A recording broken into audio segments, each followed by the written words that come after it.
And so the day has come when you ascend the cursed peak of the burden.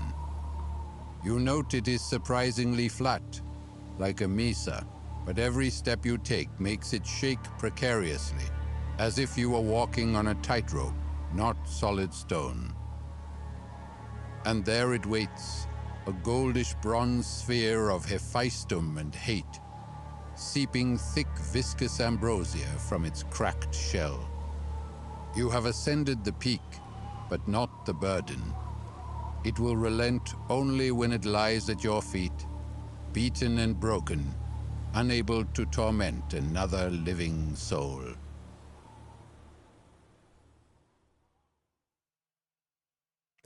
Welcome back, everybody. I am Emerging Boat, and we are going to continue our playthrough of Aeon Trespass Odyssey by doing the Burden Hardest to Bear battle. Woohoo! So in this fight, we'll hopefully be killing the Burden once and for all. I apologize, I'm still a little sick. My throat is feeling significantly better than the last video.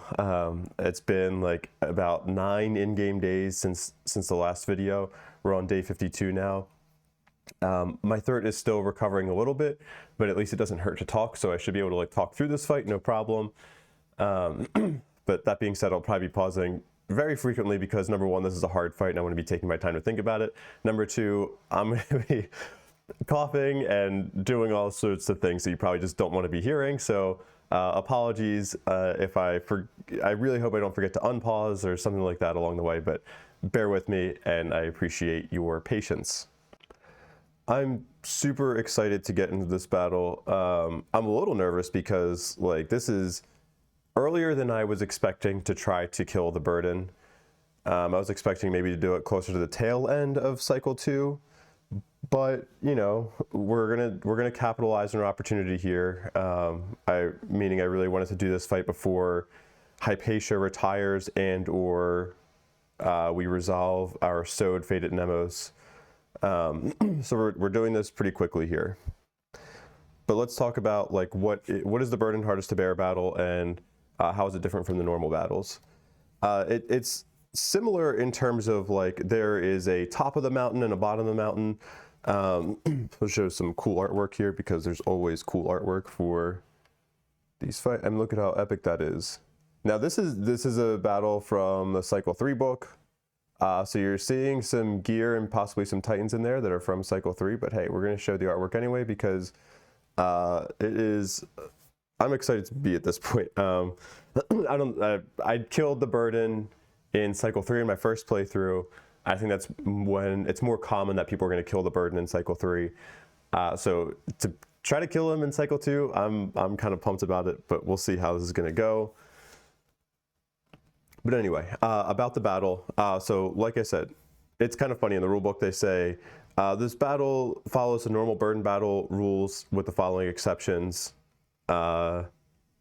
You ignore two of the two main traits from the Burden battle, which are Forsaken Mountain and Tethered, which were kind of like the main unique rules from the Burden battle. But there is still a top of the mountain and a bottom of the mountain, but we have to determine that with minor trauma draws. So similar to how we determine primordial pacing, when we draw a minor trauma, we're gonna do that at the start of battle and at the beginning of every Titan round, I believe. Yes, beginning of every Titan round. And then the arrow will point towards the bottom board edge, yes. And that trait alone makes it a decent amount harder to control who the Burden is going to be attacking because a lot of Burden's AI cards and his signature go after the target at the highest point in the mountain. And so if you can't really predict which way the mountain's going to be leaning, so it's hard to like try to ensure that you can get the Titan that you want to be targeted by the next attack to be that target. Additionally, we have the Burden Hardest to Bear trait here. I'll just go to this view. This is after we initially did like the first quote-unquote killing of the Burden. This is the trait that we got. I've only fought the Burden once since that last battle. I pretty much mostly did it as a way to try to reset my Argo Fate. because my Argo Fate is very high right now. But Burden Hardest to Bear says that we no longer start off with that nice little gimme AI 0 card where it's basically like the Primordial is giving you a free round.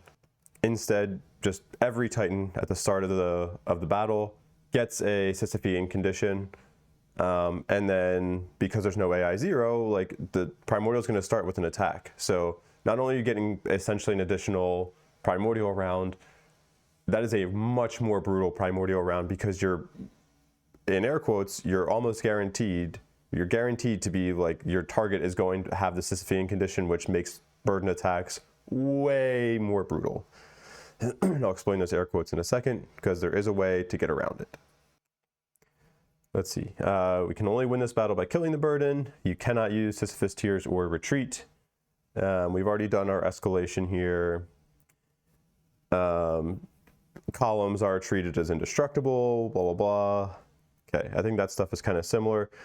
I really want to make sure I don't mess up a rule in this fight. That's probably that's the thing that I'm most nervous about, is like coming out of this successful and then saying, oh shoot, I really forgot this like key thing here. So like I'm going to be constantly trying to remind myself of the things that need to be happening in this fight. Because this is a difficult fight. All right. So I think we've covered at least the gist of how the fight works. Oh, also, the reason this guy's out, so this is our, what do they call it in the rulebook? Like the exclusive priority target marker. This thing is just way too bulky to be using as a priority target marker. So we're gonna give it a use finally. We're gonna give it some kind of use, and we're gonna use it to denote the top board edge. So like if the top is the east side over here, we'll put him over there. Yeah, oh gosh, just dropping it. All right, but yeah, let's talk about strategy for this fight.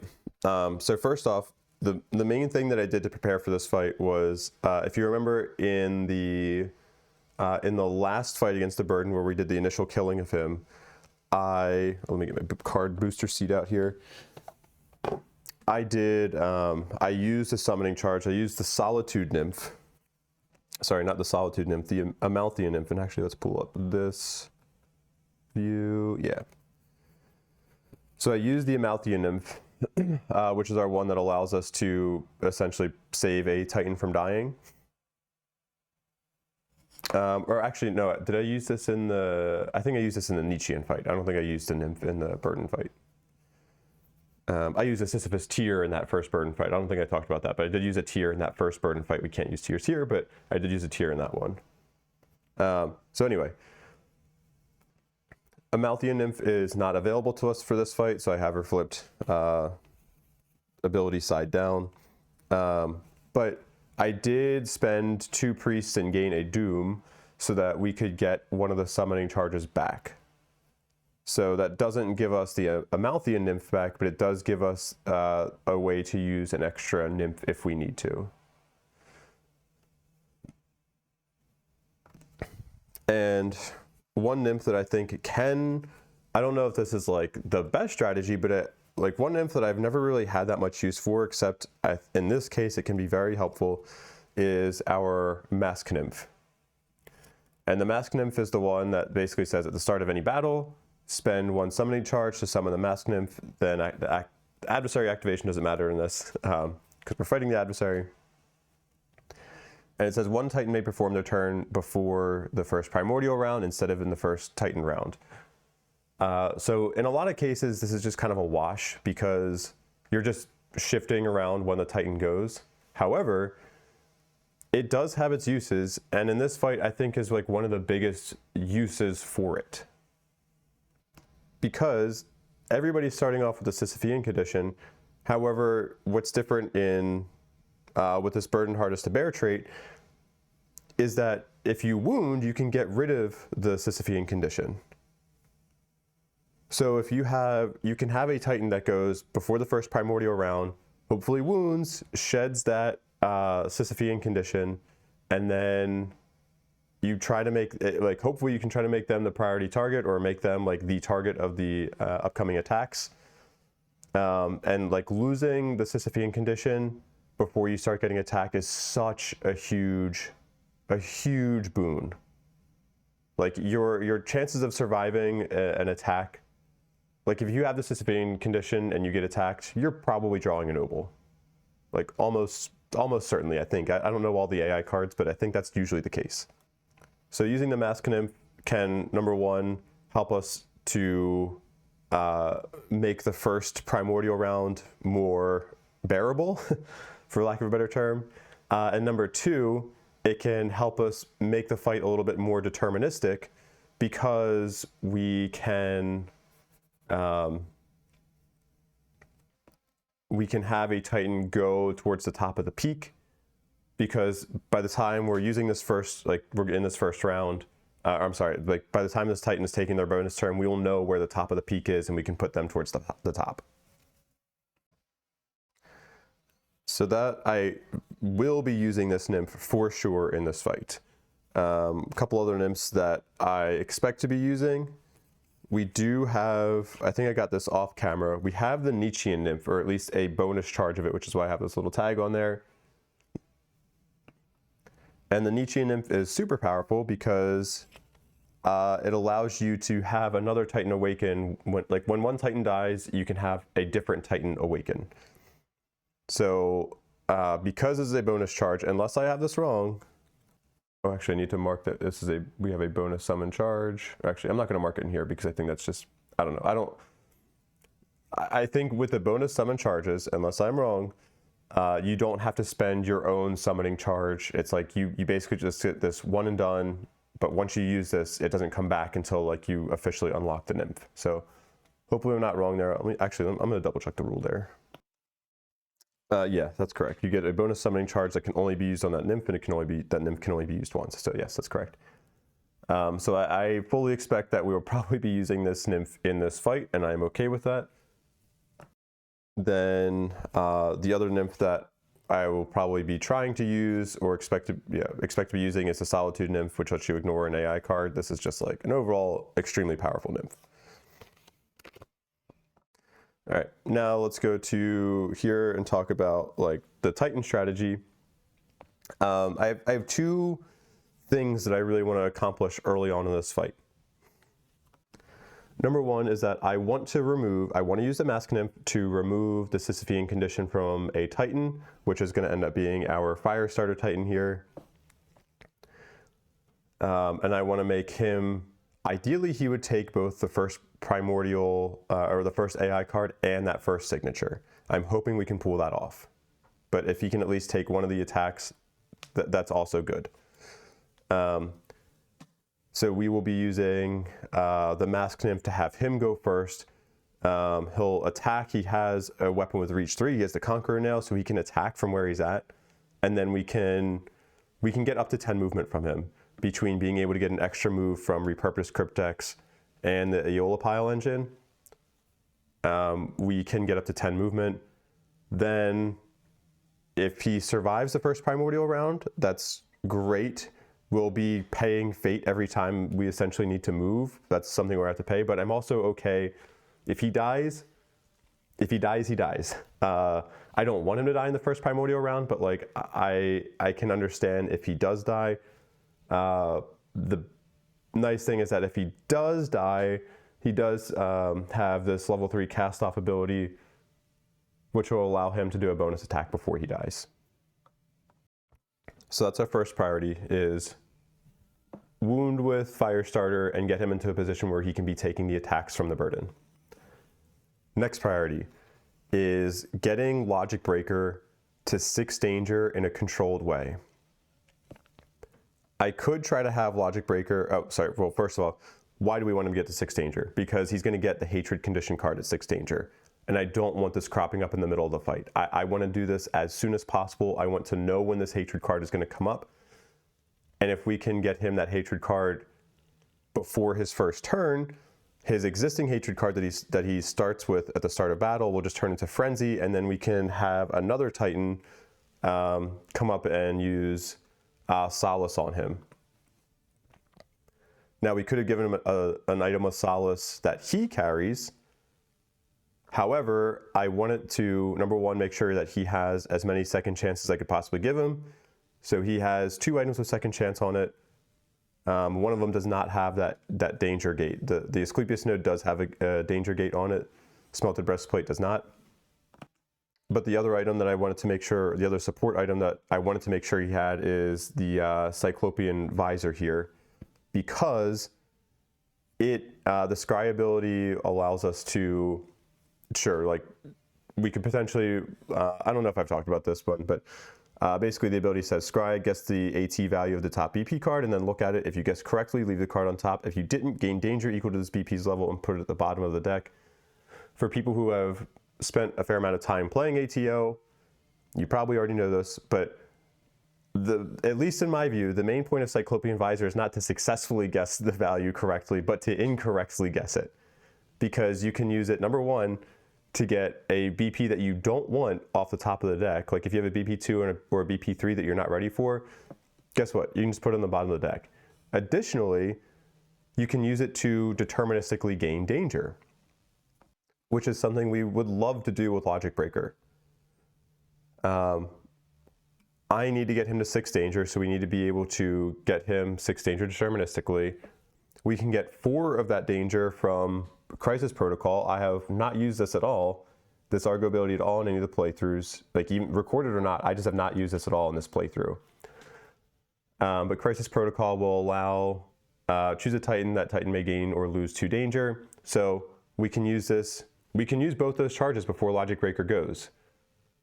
Number one, we can use it when Firestarter is taking his bonus turn at the beginning of the round, before the first Primordial round, and then we can use it in the first Titan round because the charges reset at the beginning of every Titan round and Primordial round. So Argo abilities are not, they're not free abilities, but they can be used at the same time as free abilities, I believe is like the wording that has been kind of agreed upon after like discussions. So we can use that Crisis Protocol during Firestarter's turn and then use it again during the first real Titan round. That gives Logic Breaker 4 danger. Then if we get a BP2 or even a BP3 that we can use Scry on, then we can get Logic Breaker to 6 danger. I would love to get him to 7 danger because then he gets second chance from Asclepius node, but main priority is 6 danger.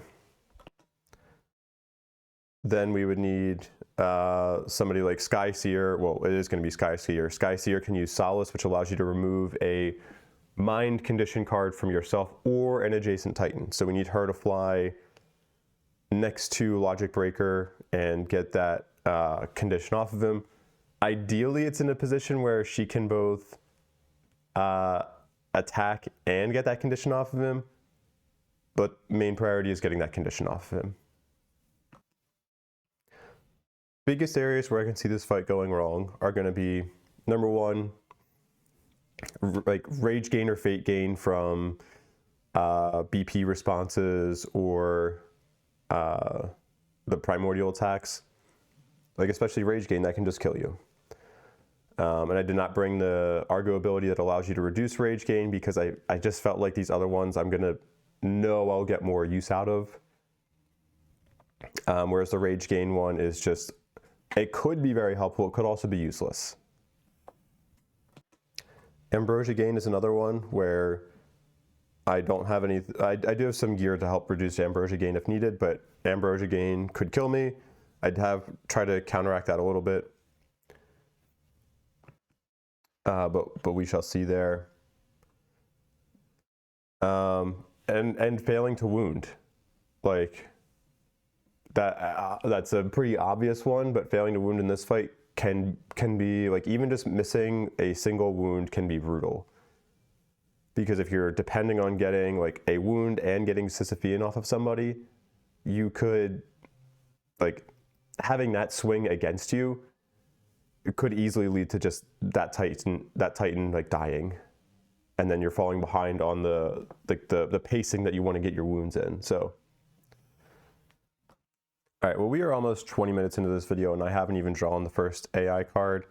So I think we're gonna get into that. I'm gonna pause, I'm gonna do a quick scan, I'm gonna do some, make sure that we have everything that we need already set up.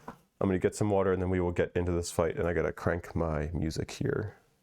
Oh, and actually I can remove this because tether is not active for this fight. The little bubbles here are supposed to be for like reminder to draw for the top of the mountain, because bubble rise, air rises. Technically, I guess we're drawing for the bottom of the mountain because the arrow points to the bottom, but hey. All right, so put these nymphs back over here. We're gonna be using that mask nymph pretty early. Let's see. I did roll for Leocules, ambrosia that he was gonna gain. He did get a 10, so he did not gain that ambrosia, but I think everybody else's start of battle effects are resolved. We do have to draw a minor trauma for the primordial facing direction in the start of this battle. Let me make sure. Yeah, I think all the terrain looks good. So I don't think the facing direction actually matters for any of his attacks. Maybe I'm wrong. Maybe I'm misremembering, but oh boy, we get to choose the facing direction. I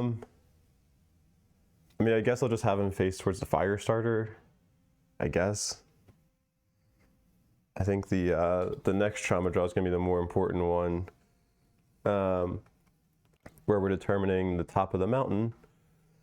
All right, yeah, so let's go over here. And so the bottom of the mountain is going to be, or the east side is going to be on the bottom, so the west side will be the top. So put this over here. Okay, do my camera, making sure that's good. All right, so top of the mountain is west, bottom is east. Go ahead and take this trauma and put it back. Now I think that this is where we are going to use our mask nymph. I'm nervous, we're actually starting it. Oh God.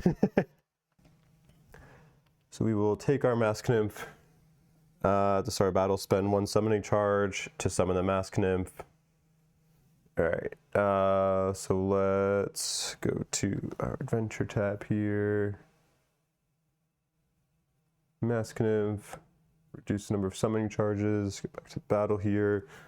Let's just put that, I'll just put it in the bottom of the stack here. So we are granting our fire starter the ability to go before the primordial, and then we'll have to like,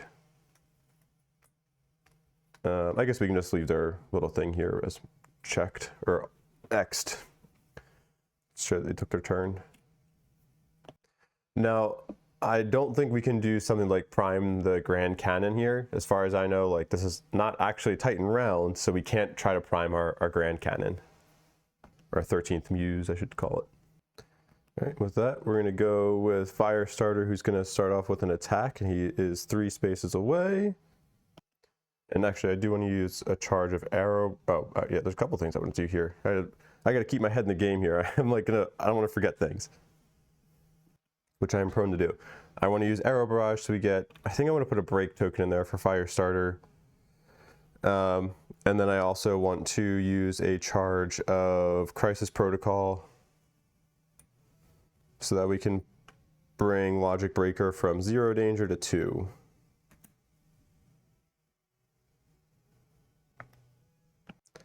Now for our attack with Firestarter, we're gonna have +2 to hit, so we need 6 or higher here. Here we go, baby. Nice, 2 6s. All right, starting off good. That's good. No need to reroll. 2 6s, I'll take it.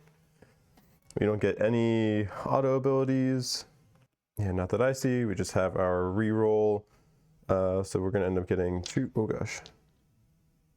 black dice, 2 red dice for this, and we'll have a bonus power. And yeah, nothing else we want to do in our first ability window. We're at Rage 2. Okay. Charon's Frown. Gain as many rage as there are critics token. Okay, so it's nice that we're getting this one out early, so we'll only have to worry about the Fate one. Is there another Rage one? I don't think so. I think there's multiple Fate ones though. So we need 4 on the dice because of that bonus power from Conqueror Nail. Okay. 1, 2, okay, we're gonna need to re-roll here. All right, no problem, we got this. We're gonna keep these two, we'll keep this, and we'll re-roll this black here. Nice, all right, perfect. That's exactly what we needed. 1, 2, 3, 4, and then 1 power from the Conqueror Nail brings us to 5. Gain as many rage as there are Kratos tokens in the Kratos pool. That'll bring us up to 3 rage. We're off to a great start here. Any traits that I'm missing? Double check. I don't think so. All right, so this will go into our wound stack. Boom. 1 wound. Take a BP2 and shuffle that in. 3, 2, 1. BP1. All right, promising. AI1 comes out. AI2 goes in. 3, 2, 1. AI1. Nice. Nice, nice, nice. So that is it for that. Go back to this. All right, come on, power dice. Put you in reliable positions here.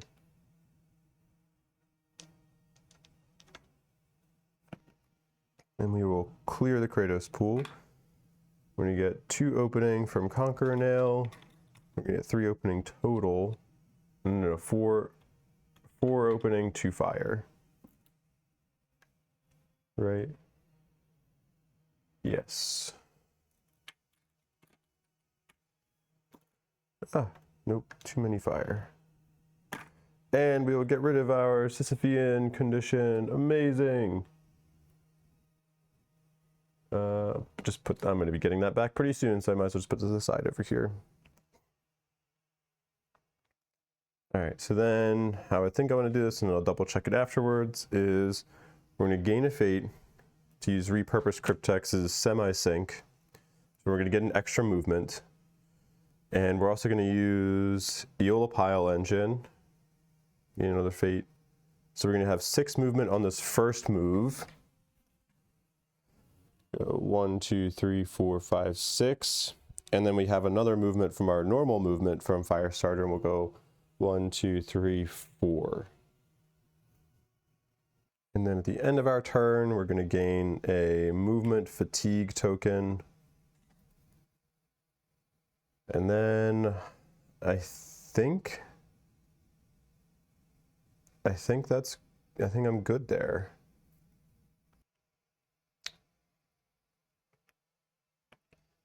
All right, I think so. I think everything checks out. So let's jump into our first AI card here. Leg Pierce, priority target in range. Okay, so that's still going to be Firestarter. Then move and attack.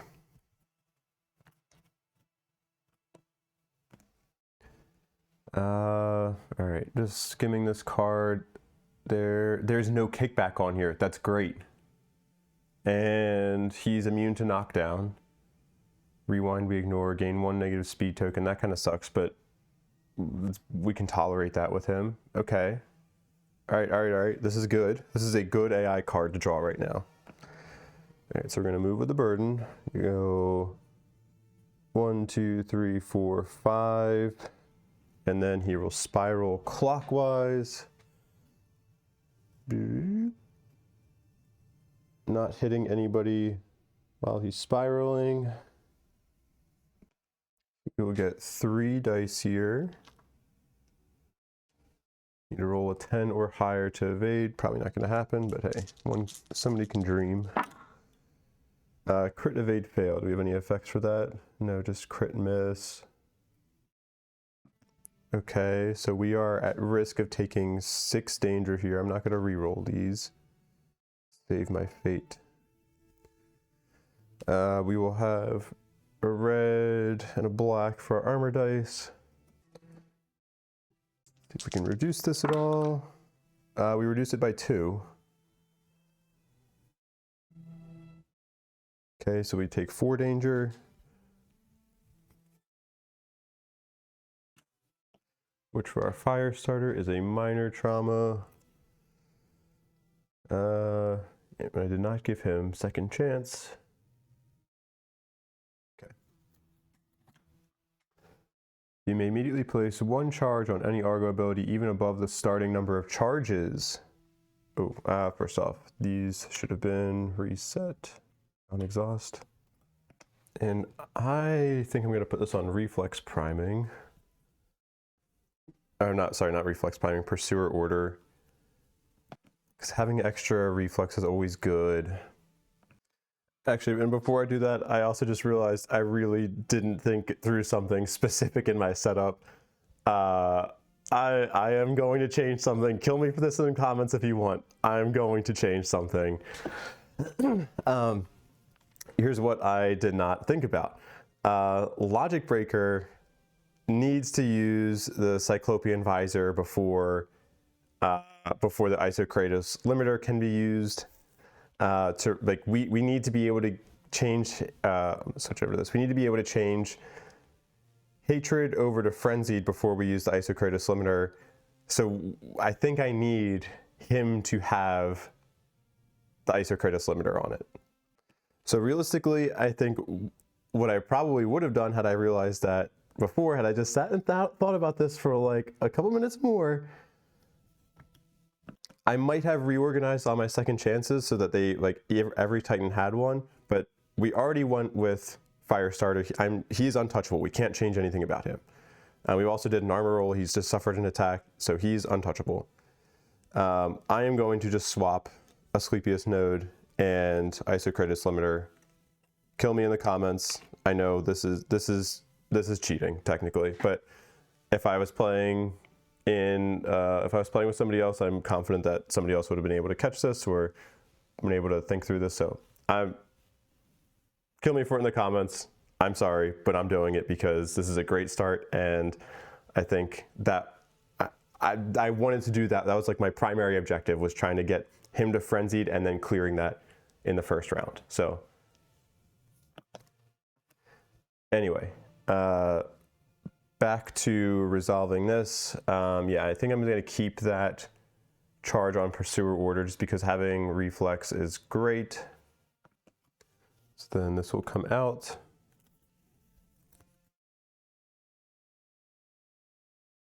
Oh, come on.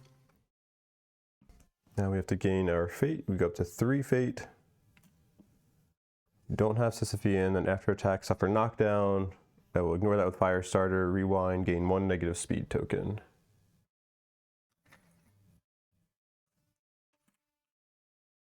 Okay. Then that is resolved. And then we will do signature, which will target furthest Titan in the highest column, which is going to be our Firestarter. Then we're going to have to roll 3 dice here.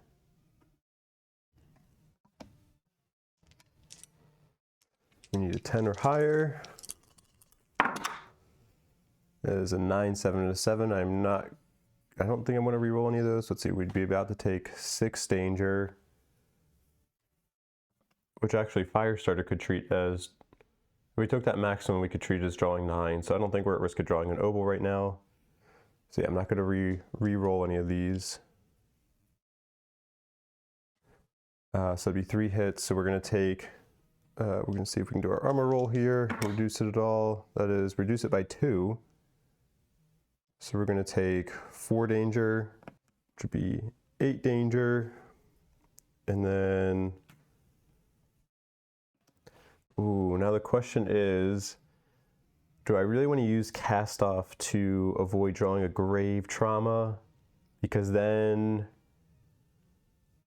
I won't get to use, I think I'm just going to draw the grave trauma, because I don't think I want to lose access to that level 3 ability, because Firestarter isn't going to be able to go again until after the next Primordial round, so I'm not going to get a chance to refresh this for a while. We can't refresh it with reflex priming, so I'm just going to draw the grave trauma, I think. At least this way, if he's about to die, then he will get a bonus attack off. And then we will have access to our other nymphs. Otherwise, if he doesn't die, then that's good too. Okay.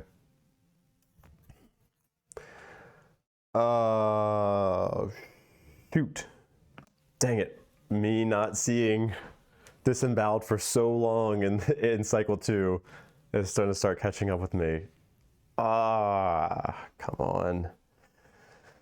All right. Yeah, I mean, I think I'm still happy I did this. All right. Also, let's see. When you're about to die from a trauma draw, obol draw, blah, blah, blah, you may perform a bonus. Oh, do we actually want to use the Nietzschean Nymph at this point too? Grab that. Titan has just died. Before I decide on using this, I do need to correct something here. I think Burden should technically be here because he would have moved up and then he would have just stopped at the first spot that he was above the fire starter. I probably do want to use the Nietzschean Nymph now to awaken somebody. Is that exposure too high? Probably a little bit. Hold on, let me turn that down. That better? A little bit. Not great. Yeah, probably do want to use the Nietzschean Nymph now, so I'm not waiting until the next Titan dies. Okay, so I think I'm gonna have Firestarter, no, not Firestarter, Firestarter can't awaken. Sorry, Logic Breaker awaken into Hephaestus. I've been thinking about this for a while. I think this is a good plan because I think this can allow me to try to get some of those bonus attacks off with Logic Breaker, while also, if things go wrong, I avoid him dying too early. So can't. Yeah. All right. I think this is a good plan. We're going to use our Nietzschean Nymph. We'll set that off to the side because that bonus charge is gone. And then I also have to go in and mark off that we are awakening into Hephaestus. I'm missing some god forms here, aren't I?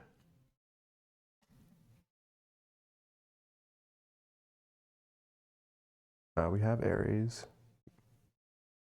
Yeah, okay, we should have 6. Okay. Go back to this. Let's go to this view. So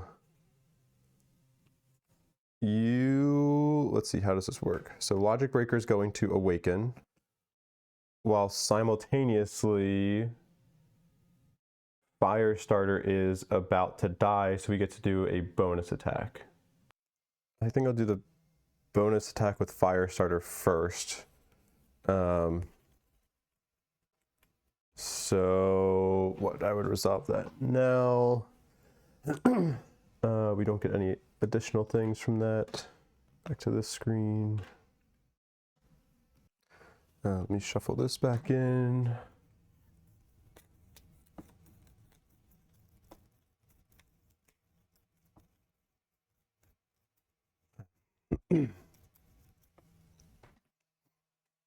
This gets chain broken. Okay, let me set these off to the side here. And then we will attack with Firestarter, go up to 4 rage. 2 dice, we have +6 total, so we only need 2 or higher. That's a 7 and a 2. I will take that. Any bonus effects or first ability window things? Oh, we do have Heartseeker, and we have the danger required to do that. Might as well do that, I think. No extra break tokens or anything. All right, so let's gain a fate to do Heartseeker. And we get to look at the top 2 BP cards and decide which one we want to attack. The other one goes at the bottom of the deck, is that right? It gets shuffled back in, okay.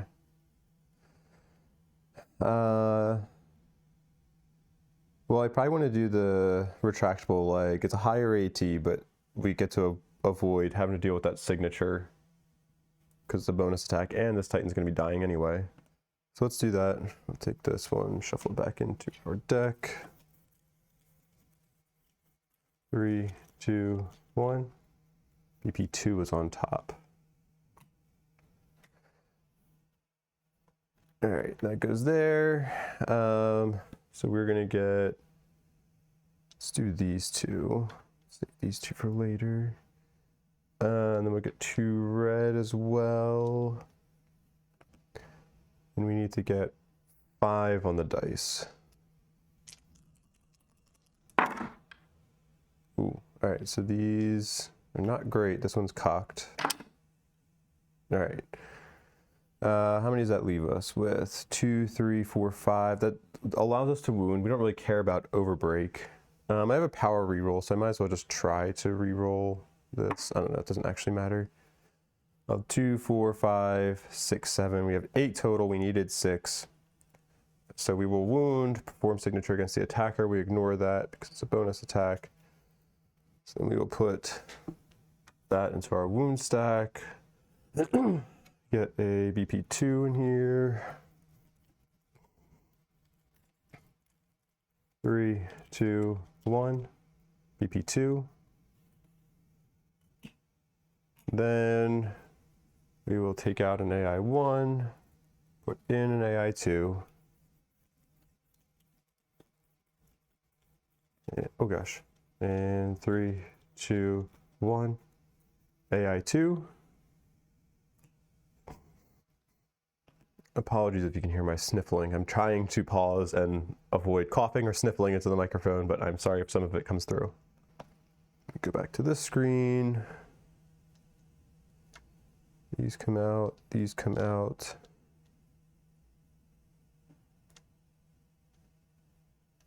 Okay, and then we're gonna get second ability window, none of the fire remains. We'll get 2 opening from the weapon. We're at 4 rage, so we'll get 3 fire and 2 more opening.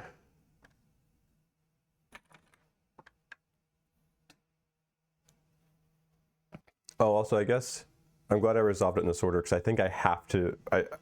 I couldn't have had Logic Breaker awaken first because Firestarter's not dying until after his bonus attack. So, okay, I'm glad I didn't accidentally mess that up. But now Firestarter is dead. Rest in peace, you chonky boy. The downside of him dying so early is that he was the only, he was my only way of having other Titans stand up. He had Inspire. I don't have the Argo ability to allow other Titans to stand up, so I'm a little nervous about that.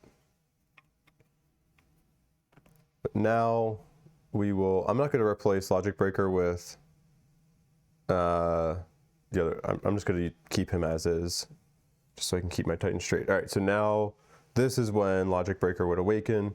He awakens into Hephaestus. He'll get 2 Trespass tokens. Ooh, and he does lose, but he gets rid of his conditions. Okay, loses hatred as well. I mean, I'll keep that out because I'm going to need that in a second. And then because he loses his civilian condition, he actually has 5 movement, so he can move 5 here. 1, 2, 3, 4, 5. Right, he doesn't have any bonus movement now. Okay. And we will get to attack here. Oops, sorry, I put it on the right screen. Let's use both the white dice. And we will have +5 to hit, right? Oh, should I have awakened him into Zeus? No. I'll play it safe. Zeus is higher risk, higher reward. I don't know that I can get 3 power over his AT values to be able to make that worth it. All right, so I need 3 or higher to hit. Crit, baby! Let's go! And we're gonna get 3 auto break, right? Yes. Okay, 3 auto break. Some beefy looking pool there. Okay, anything else that we need in our first ability window? Anything I'm forgetting? Think about this. Don't think so. Let's see, I'm gonna have 2 white dice and a red, no, and a black die for this. Oh, sorry, I should be at 1 rage. All right.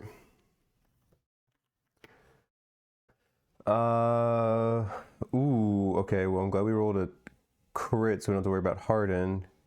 Ooh, we can get Sisyphus' Burden! Nice. Ooh, I'm almost a little disappointed that we're not getting that 2 danger from the wound effect, but Sisyphus' Burden is huge. Okay, let's see. So we're gonna need to get 10. We need to get 9 on the dice to wound this. It's a lot. It's a lot. All right, here we go. Boom. Heck yes, baby. Oh gosh, that was crazy. Oh my gosh.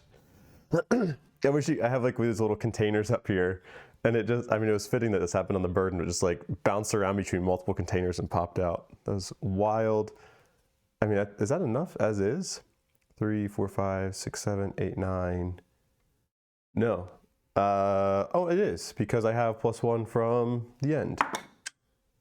Oh my gosh. As I stifle my cough. Hell yes. Hell yeah. Gain Sisyphus' Burden. Let me go grab that real quick. All right, well, here is Sisyphus' Burden. Crazy good weapon. I'd probably not be replacing the end with it, because I think I could technically swap it out now, but I think I'll just be sending this to the Argo because I am depending on some of these bonus attacks from the end, I think. Oh my gosh, I might actually be able to like really get Sisyphus' Triumph. Oh, that'd be amazing. All right, let's worry about that later. I'll send that to the Argo. Oh my gosh, that's amazing. This will go into our wound stack here at 3 wounds already. This is looking pretty good. That was at 2, so we get a 3 shuffled in here. 3, 2, 1. BP 1. Okay. Then take out an AI 2, put in an AI 3. Not his ultimate, and his ultimate is not on top of the AI 3 deck. 3, 2, 1. Oh gosh, I'm gonna redo that because that was terrible. 3, 2, 1. AI 2. All right. Oh, actually, this was good that I didn't clear this because we have to worry about overbreak. That's 6, 8, 11. How many? We're gonna need to use all the fires. We can't carry any of that over, but we overbroke by 5. Wow. Okay. Hell yeah. Okay. And I can't use the wound effect here for the end, I think, right? Because it's not my turn. It says once per turn, so. Clear the Kratos pool. We're only at rage 1. So we're only going to be able to we only put in a break token and that's it. Oof. Dang, that's a shame. Oh, and then we have Elation too, so we get rid of, yeah, we would not have lost this Ambrosia token from Awakening, so we still have that. We can get an opening token from. Okay, these come out. That doesn't matter. Put you back on your crit side. Ah, you stay on your crit side. And then with that, I think we are in the Titan round, right? Yeah, because we chain broke the signature. Okay. This is going great. Oh, yeah, that wouldn't have mattered for you. All right, I'm going to take a short break. I'm going to go grab a snack and just take a couple minutes, and then I will be back. I'll leave my phone as is. I don't think I need it with me, so I'll be back. All right, I am back. At the start of the Titan round, we need to take care of two things. First, let's determine the next bottom of the board. Oh, we get to choose? Okay. I think there are multiple of these Bloodlust cards. Is it 2 or 3 though? Anyway, ooh. Let me double check to make sure there's nothing specified for the circular symbol there. No, it seems like I do get to choose here. So let's just keep it in the same position. Then we will roll for our, what's it called? 13th Muse. Try to prime the shot that can armor pierce. 6. Just enough. Amazing, amazing, amazing, amazing. And dang, I should have, on the window of opportunity on the signature, I really should have moved Game Changer up the mountain a bit here. Normally I'd say it's okay to retcon, but I don't know. We already had a questionable retcon of things here, so well, too bad I missed out on that opportunity. But something I should have done.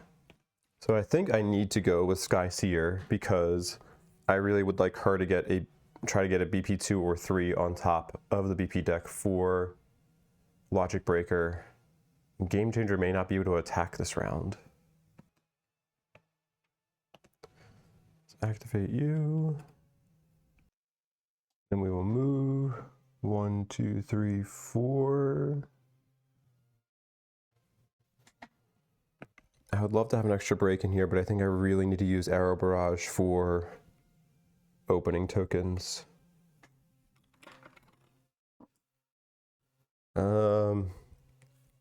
And then I'll attack, and I am going to use a charge of the Bellerophon.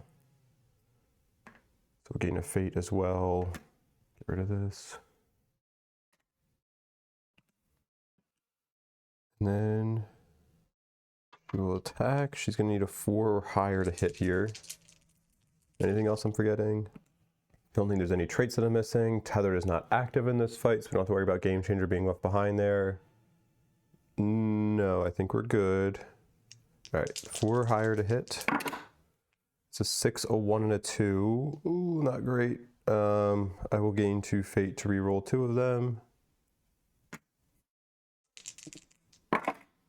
That's a 6, and then this one popped into my Kratos thing. Ooh, that's a 10. All right, so we got 3 hits. Excellent. No, 2 black, a white, and a red. I don't see any other things she could have gotten. We do have Overbreak and Armor Piercing here. Okay. All right, draw this.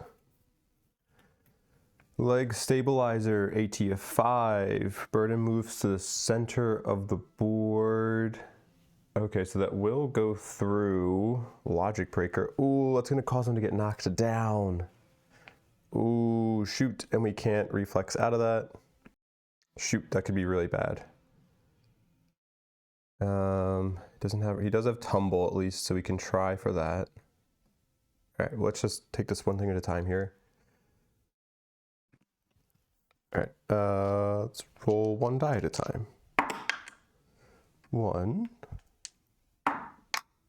Ooh, well, that's okay. 2, 3. Nothing. Oh boy, she doesn't have any power reroll. Oh geez, so what do we need?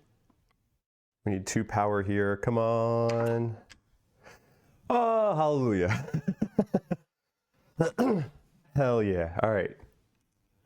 So that is 1, 2, 3, 4, 5, 6. So we do get that Overbreak of 1. And then Burden is going to move to the center of the board. 1, 2, 3, 4, 5, 6. And then we're gonna have Logic Breaker potentially suffer crash here. He is a yellow die. All right, on a 6 or higher, he does not suffer crash. 7! Let's go! All right. Oh, that's huge. Oh my gosh, okay. All right, so this is going to go in our wound stack. 4 wounds. That was a 1, so we'll get a 2 in here. 3, 2, 1. BP2. And then take out an AI1, put in an AI2.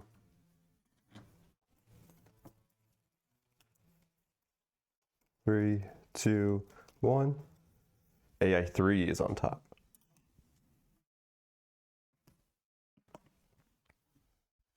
This back here, here, here. All right, there we go. You'll clear the Kratos pool. You get 2 break from the, actually 3 break because of overbreak. So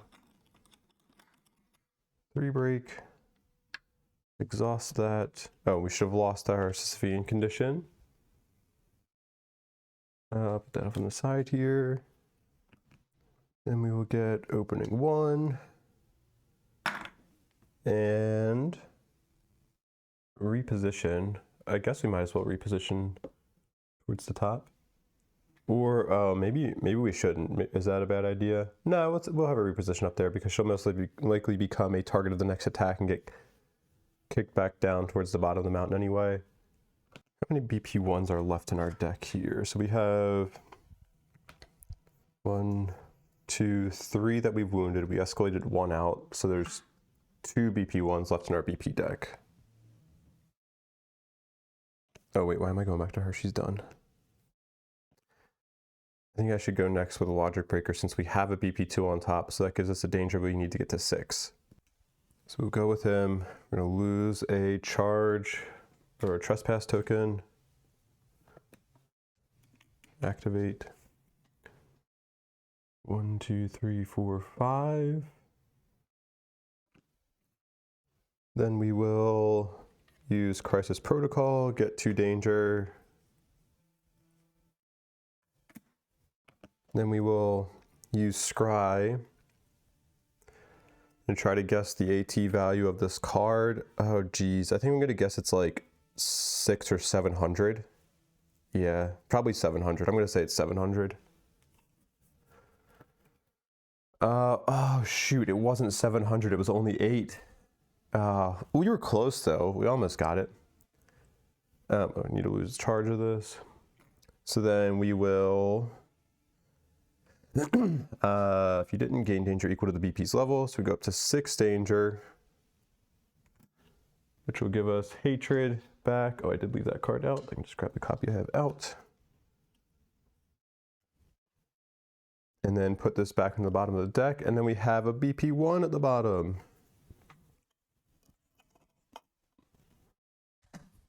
Or on top, rather. Then we will use Isokratos Limiter, gain a fate, and discard this to use Solace. And discard our mind condition here. And I think we'll just gain a rage and attack, right? Oh, you know what? Actually, before we do that, I think I want to use a charge of reflex priming now to unexhaust Bellerophon. Maybe it's not ideal to do this, but I do want to make sure that we can unexhaust that before she's probably going to get Sisyphean again. And we need to make sure we clear that, or unexhaust that before she gets that condition. Yeah, then I think we're ready to attack now. Excuse me, sorry. So gain a rage. We get 2. We use our 2 white dice here. Anything we need to do before this? Any traits I'm forgetting about? I don't think so. We have plus... Ooh, we only have +2 to hit here. Oh, I don't think I gained my fate from using Isocratus Limiter. Do that. I'm so sorry. I've been trying to be good about clearing my throat on camera, but I think I've done it a few times now. I need to take another break and then just drink some throat coat tea or something. Yeah, we can't get any extra opening tokens. All right, screw it, let's do it. We need 6 or higher. Boom. That's a crit, baby! I love the end. What a great weapon. Just deadly in general. What an amazing, thrilling trait. My heart is just like pumping right now. All right. We are gonna draw that. Oh, but first we need to get break tokens in here. It'll be auto break 3. So many break. Anything else? Okay. Forgotten names. Gain 1 Nemos node for a chosen Nemos, then unexhaust its card or return it to play if it was discarded. Not the best crit effect. Honestly, I think I actually would have rather have the 2 Ambrosia tokens, because then I could be making better use out of Elation. Oh well. But we only need 5 on this. It's going to be 2 white and a black. And we have +1 power from the end, so boom. That's 1, 2, 3, 4, 5, 6, 7, 8.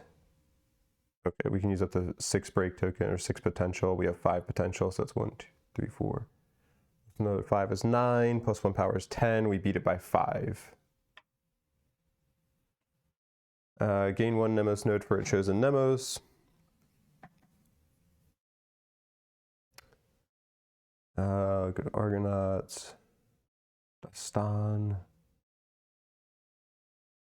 I guess I'll give it to Runt of the Litter. I do like Left 4 Dead more. I'm trying to think. I don't think you often get negative modifier tokens. There's probably something I'm really forgetting about, but okay, we'll do that. Okay, talking is really starting to take a toll on my throat. All right, so, oh wait, well, yeah, okay, we'll clean these up. I'm just getting ahead of myself. I'm so excited right now. This is gonna go in our wound pile. Up to 5 wounds is 5, correct? 1, 2, 3, 4, 5. Okay, oh, do we want to do our obol draw now? We have to decide that before we escalate. I don't know, it's tempting, but at the same time, like, I don't know that I want to risk losing, like, potentially both the second chance and the last charge of our God form trespass token. Let's zoom back in on you real quick. I don't know. I think it might be overly aggressive to try to go for it now, because I think if, like, we only have the 2 obols in there right now, which is a reason to be like, let's try to take advantage of while our obol pool is small. But also, if we do, like, let's say best case scenario, we attack again, we wound, potentially, like, we're either going to be getting another BP2 or BP3 into the deck. It's going to make it harder for Game Changer to attack, so we increase the chance that maybe we don't even want to attack with Game Changer. But I think maybe most importantly, I don't think I want to. This is a good start. I don't think I need to try to risk rushing it too early with the end. Like, we can always use the Solitude Nymph if we need to, and then basically only have to deal with another signature between now and the next Titan round.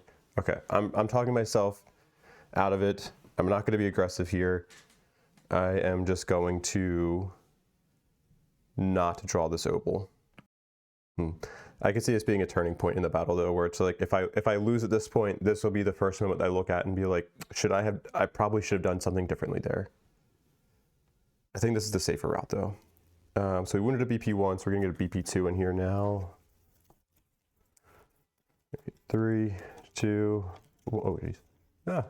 3, 2, 1. BP2.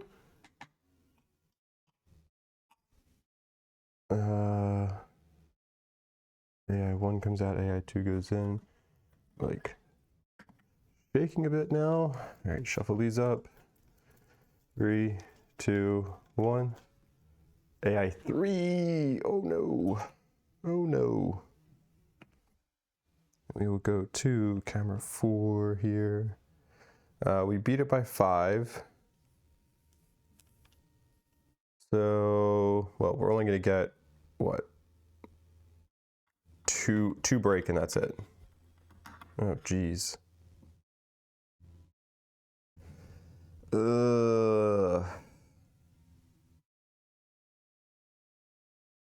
Dang.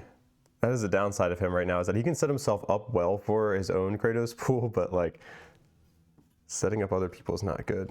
But hey, the end is just an absolutely crazy weapon. I can't complain. I feel like I'm muttering my words a little bit more than normal because I don't know if it's going to come through on the audio, but I'm not even stuffy. I just feel like so nasally or so stuffed up right now. It's just like a gross feeling. Okay, I'm sorry, you don't care about that. All right, that will end Logic Breaker's turn. That can come out. All right, I've got some warm water with honey and lemon in it, so I think I'm ready for the next step in the fight here, where we need to attack with Game Changer, right? There could be a world in which we just say we don't want to attack with Game Changer. Oh, also, before I forget, who should be the priority target right now? It should be Logic Breaker. There's actually, there's a decent chance I could miss with Game Changer, whether it's full miss or just like fail the power roll. But I think we need to try. So, because if even worst case scenario, if we have to put the BP2 in the discard, that's not a big deal, depending on the fail effects of the BP at least. All right, so we're gonna go 1, 2, 3, 4. Yes, technically has 5 movement, but we need to make sure we're still in range to attack here. I may need to bump the exposure back up on that dice camera. So we're losing a little bit of daylight here. Bump it up just a little bit. Okay. All right. I think we're just going to attack with him now. Get 2 dice. And we have +2 precision with him because it's Leocaves gets a +1 precision from being junctioned with Game Changer. So we need 6 or higher. 7 and a 5. Okay, I'll take that 7. I'll re-roll the 5. Before I re-roll, is there anything else I'm forgetting about? Any bonus precision that we could be getting? I don't think so. Nobody has those Nemos cards. Okay, here we go. 7! Oh my gosh, that was almost a 1. Thank you, Moirai. Oh, great dice gods and any other beings that I should be praising too. Even with a full hit here, this could still be a tough thing to wound with only 2 break tokens in. We get 3 black and a red, right? We have 1 bonus power. If we need to, we can use Death Follows. We'll see. Any other first ability window things? Nope. Okay. Gain 2 danger, knockdown, kickback 10. Okay, well at least if we fail this, it's not that big of a deal. I would like to wound though, obviously, but getting that 2 rage for him would be nice. It's not hardened. Okay. Do I want to use Death Follows here? I'm gonna use my little calculator to see what my chances of wounding are if I don't use Death Follows.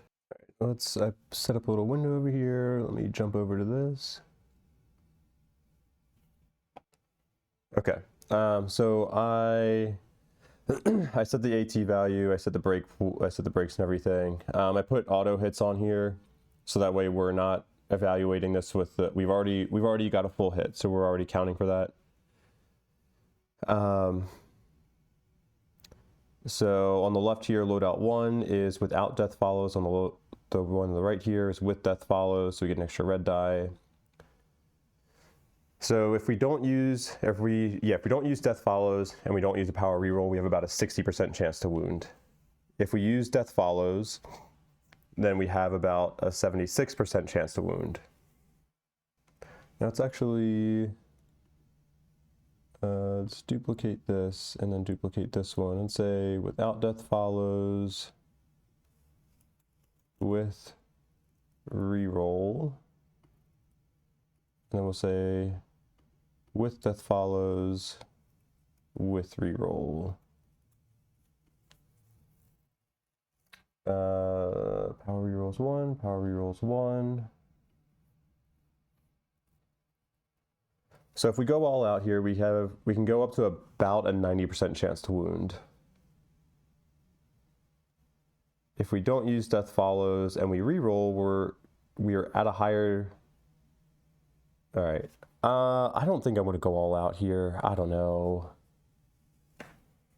Because there is a BP1 underneath of this. So like worst case scenario, if we don't wound here, oh, but there's an AI3 on top.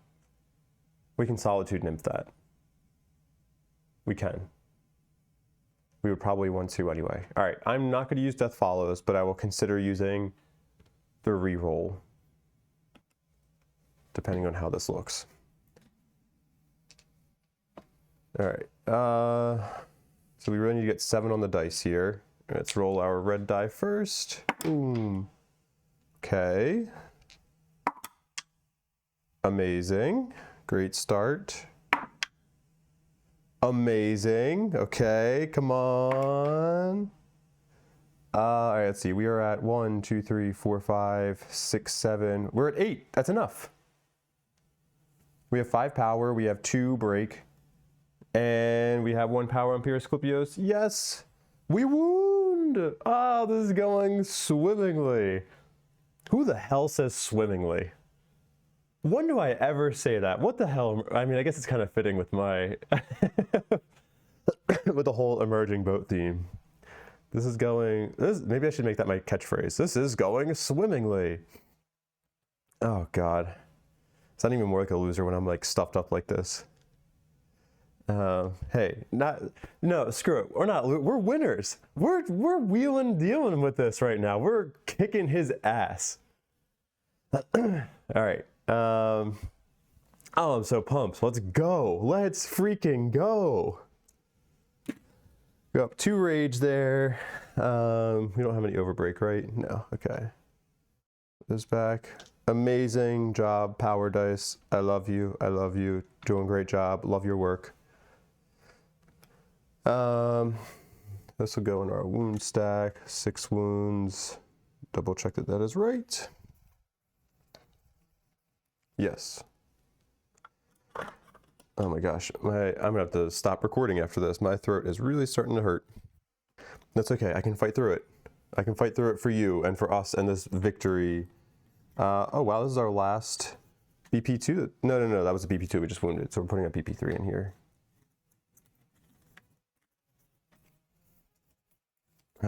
I'm shaking just a little bit. I'm excited. 3, 2, 1. BP2, okay. AI 2 comes out. AI 3 goes in. That is not our ultimate. The next card is not the ultimate either. Okay. 3, 2, oh gosh. 3, 2, 1. Oh, I'm not looking. I don't know what this card is. I'm just going to put it at the bottom of the deck. Okay. AI 2.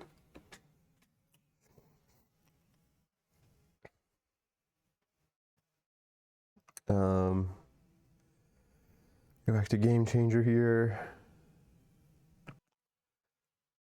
And then clear the Kratos pool. We will get 2 openings from Pure Scorpios. We did not have to use our power reroll. Nice. So we fell into that, what, 60% window of attacking without death follows. Oh, that's such a good feeling. Such a good feeling. 2 opening, and then we're at 3 rage now. So that's going to be, we don't have any ambrosia. We don't use elation. So at least get 1 break and another opening. And I'll probably do another break here. Yeah, I need at least 2 break for sure. Oh, and then I keep forgetting this. I should have lost through the Sisyphean. Wow. None of our Titans have Sisyphean. I mean, one of them's dead, but even then he didn't die with Sisyphean. I could lose that 1 danger that I have, but I actually don't think I'm going to. I think I'll keep it because it gives me a little bit closer to getting to the 4 danger effect on Death Follows. The black die. And that's his turn. Any reposition? No.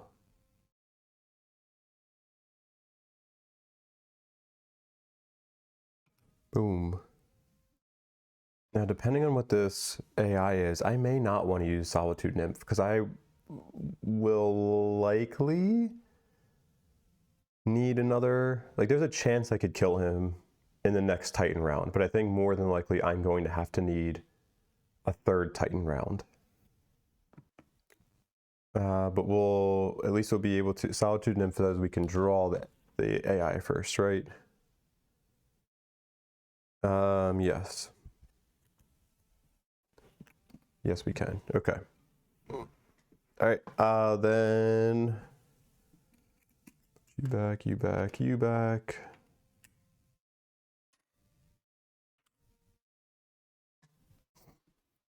Nothing to resolve at the end of the Titan round, I don't think. And it's start of the Titan rounds that we determine the direction, right? Yeah, I think they do that intentionally because then you can at least, you have a Titan round to plan for it. It'd be pretty brutal if it was start of the Primordial round.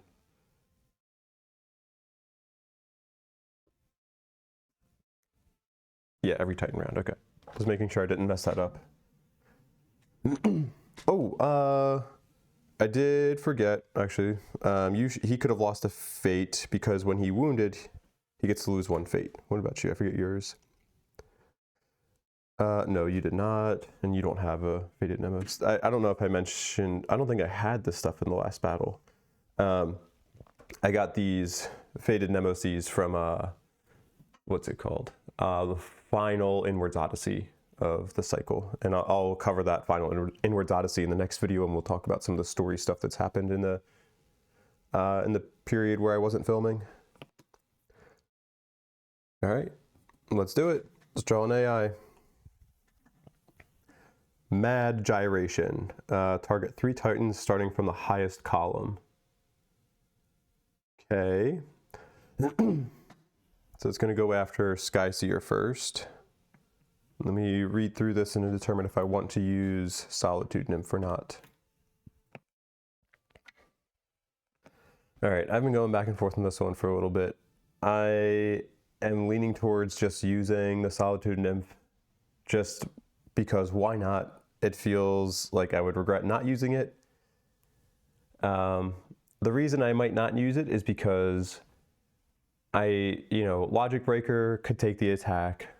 Not that big of a deal. She's not going to get knocked down from the kickback or anything like that. But then the Logic Breaker would most likely be able to chain break it. Because he'd probably have to draw a noble. Then he would probably survive and be able to chain break. There's like a 25% chance, I think, that he wouldn't be able to do that. But if that 25% chance came true, then we're pretty screwed. Plus, if we take this AI, then I think there's a good chance we're probably going to be putting the You Died Horribly Obel into that Obel deck. And that's going to make it harder for Logic Breaker to do his thing with the end. So, then I think if we use a Solitude Nymph, I'm talking this part out loud to make sure that I'm not crazy. We would just jump straight into the signature. So then the burden here would go after Skyseer, go 1, 2, 3, 4, 5, 6, 7, 8, go up here. Oh, could we out of reach evade? Actually, I don't think I'll be able to attack with certain people if I out of reach evade here. So let's check something out here. So if we don't reflex, then the burden is going to end up centered here, pushing Skyseer down to here. So let's hack. Skyseer will probably, let's assume, take a full hit, take a bunch of danger, get the Sisyphean condition, and suffer kickback of 8. And then she would go 1, 2, 3, 4, 5, 6, 7, 8. She'd go there. Logic Breaker, during that signature, could use a charge of Pursuer Order to go up 2 spaces, and then he'd be in range to attack. Getting to here, I hope I don't forget what each of these generic tokens means. And then Game Changer, I think would also have to reflex here, right? Go 1, 2, and then you can move 6. 1, 2, 3, 4, 5, 6. Get here, he'd be able to attack the burden. Skyseer, I don't think would be able to attack. Now let's imagine if we out of reach evaded. So she would have been here. She could go 1, 2, right? And then he'd have to go 1, 2, 3, or 1, 2, 3, 4, 5, 6, 7, 8, 9, and he'd be centered here this time. Oh, then we might still be okay, because again, Logic Breaker would use a charge of Pursuer Order and go 1, 2, and then be able to move something like 1, 2, 3, 4, 5, or somewhere around there. Yeah, because he needs 6 movement in general. Then Game Changer could reflex and go 1, 2, and then 1, 2, 3, 4, 5, 6. He'd be in range to attack. Ooh, I'm really liking this plan. Okay. Okay, you were here. What could screw me is if we don't kill him, and then if everybody is gathered towards, if we end up going downhill, is west. That would really hurt next round. But other than that, the only other downside is that maybe I'm using Solitude Nymph a bit prematurely. But I think this is the highest chance to win. So all that being said, we are now going to use Solitude Nymph and go to our adventure tab here. Yeah, one Titan has died. We're drawing an Obol. I guess I can show that. Where am I going? God forms and summons. Summoning charges. Solitude Nymph is used.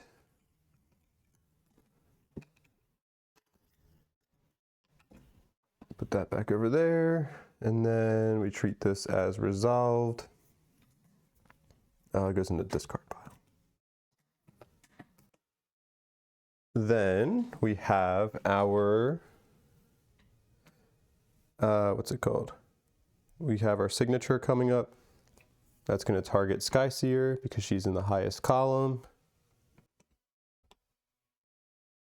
Then before the burden moves, we will do Superior Reflex using Pursuer Ultimatum and just go 1, 2, right? 1, 2, 3, 4, 5, 6, 7, 8, 9. Yes. Okay, and then Logic Breaker will use a charge of Pursuer Order. Go 1, 2. And Game Changer will use his Advanced Reflex and go 1, 2. Then the burden will now move, right? Go 1, 2, 3, 4, 5, 6, 7, 8, 9. Haha. And I think that'll end that attack. I might just use the restroom really quickly to take a quick break. I'm like trying to make sure that I haven't broken any rules here. We haven't really had to suffer kickback with people. We've done Sisyphus' Spiral. We've done End of Hope. Or we've been doing End of Hope. We haven't had to worry about Splash. We haven't had to worry about the Moirai Vault yet. Rewind is disabled for this since we are in Cycle 2 still. We haven't had to worry about Tethered because that's not active for this battle. We've been drawing our minor traumas at the correct time for determining the mountain tilt. All right, let me draw the tilt first, and then I'll take a quick break. Okay, anything at the end of the round I need to do, end of Primordial round? No, I think we're good. Kratos Whisper north. Okay, so top of the mountain is now here. That's not so bad. I think the only direction that really would have sucked would have been west. This seems fine. Okay. All right, I will be right back. Okay, I'm back. And I was actually thinking about Hephaestus here. Hephaestus. So we're gonna, next time we go with Logic Breaker, we're gonna lose this final Trespass token, but we'll still have the Hephaestus God form. Sorry for my heavy breathing. But if we attack with him, blah, blah, blah, let's say we have to draw an Obol, and he draws the You Died Obol. Like, the way I read this is that he'd still not, he wouldn't die because we don't have another Trespass token to lose. But it doesn't necessarily say that this is like you lose one Trespass token in order to pay for the prevention of that death. I assume what would happen is that you would just lose this God form at that point. So basically you wouldn't survive the Obol, but you would not die, but we would lose Hephaestus. That's how I am going to play this, because that makes sense to me. Now I think it makes sense to start with Skyseer, so let's go with her. Then I'll start by attacking. I don't think I need to use Arrow Barrage. It's already a pretty good pool. Gain a Rage. Do I want to use that final charge of Bellerophon? Probably. Gain a Fate. Getting pretty high up there in Fate, old Skyseer. We'll get 3 attack dice. We have +4 total here, so we need a 4 or higher to hit.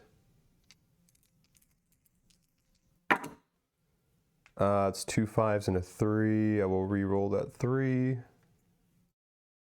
It's gonna crit, of course. Ooh, just a 3 again. Shoot. All right, so that's gonna be, no. 1 black and a white and a red. Okay. we do have armor piercing. Anything I'm missing here? Any bonus precision I could have forgotten about? It doesn't have a blind spot, so I couldn't have done that. No, I needed a 4 or higher. Okay. Ooh, 9. Ooh, failure effect is gain of faded Nemos. gain as many. Oh, this sucks on both sides of this. Okay. Can we win this? 2, 4, 3, 7, 8, 9. Yeah, we'd have to get like the maximum roll here, I think. All right. Just roll this all at once because it's pretty low likelihood I'm gonna wound on this. Oh, yeah, it's definitely not gonna wound, but this is cocked. Oh my gosh, horrible. All right, gain a Faded Nemos. Dang, with my Faded Nemesis here, I'm gonna have to have a better way of tracking this because I like to just have the cards here, but I know technically you're supposed to be able to gain the same Faded Nemos like twice with the same person or with different people. All right, let's just randomly draw this. Let's go to our adventure here. Oh, I don't think I gave you each all of your resolve. Let me do that really quickly. Did I? I did not. You had hapless. It was resolved. You have coward. And it's resolved. And you'll get another one.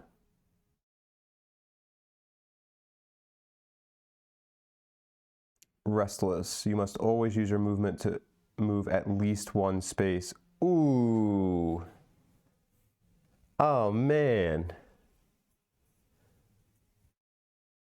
I don't like that one at all. It's a shame because I was not planning on moving this turn. At least with my movement. And then while we're here, reluctant.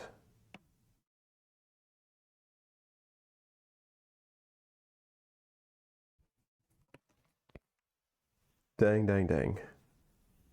Oh, geez, and there's a BP3 on top. That's not good. This will go into our BP discard.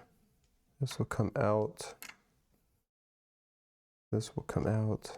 This will come out. We will get 1 opening, 2 break from Bellerophon. And then we didn't use the reroll, so we'll get a black and an opening. It's not a bad pool.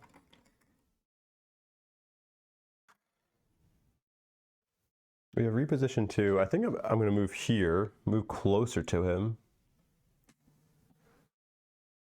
Because then I'll be able to lose a fate because of coward.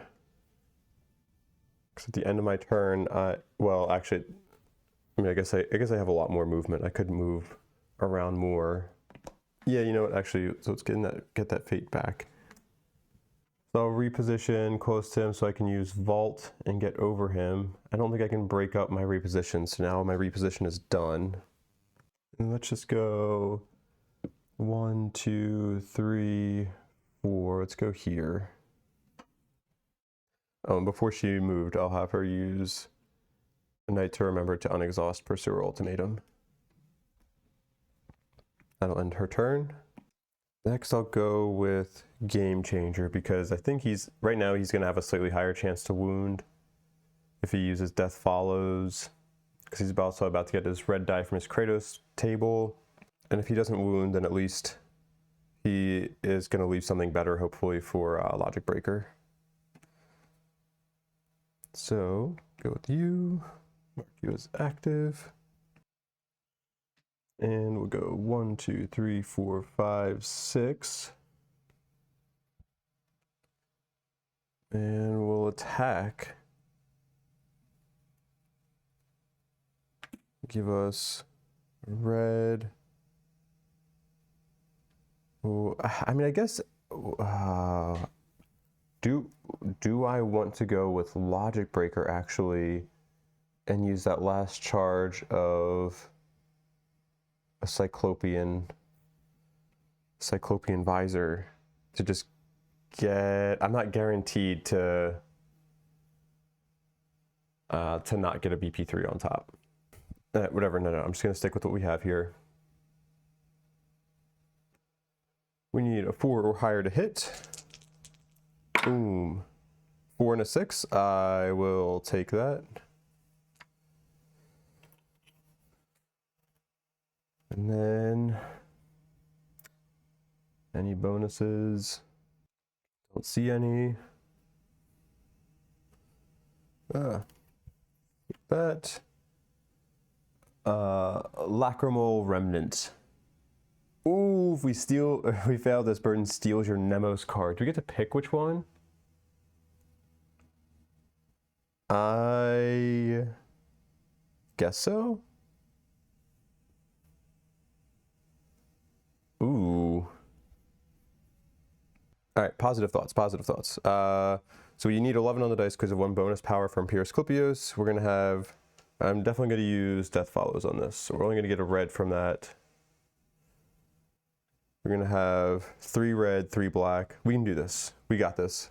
All right, let's do a red first. Hell yes, let's go. Another red. All right, I'll take it. Another red. Oh gosh, another red. Okay, probably getting a reroll. A black. All right, not great. Black. Amazing. We love that. Come on. All right. What does that bring us to here?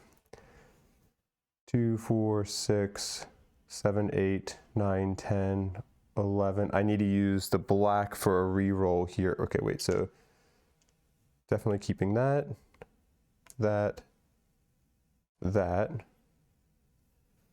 All right, that uses up our break. So now so this is effectively giving us nothing. That, what is that total? That gives us 9 plus the 1 bonus power is 10.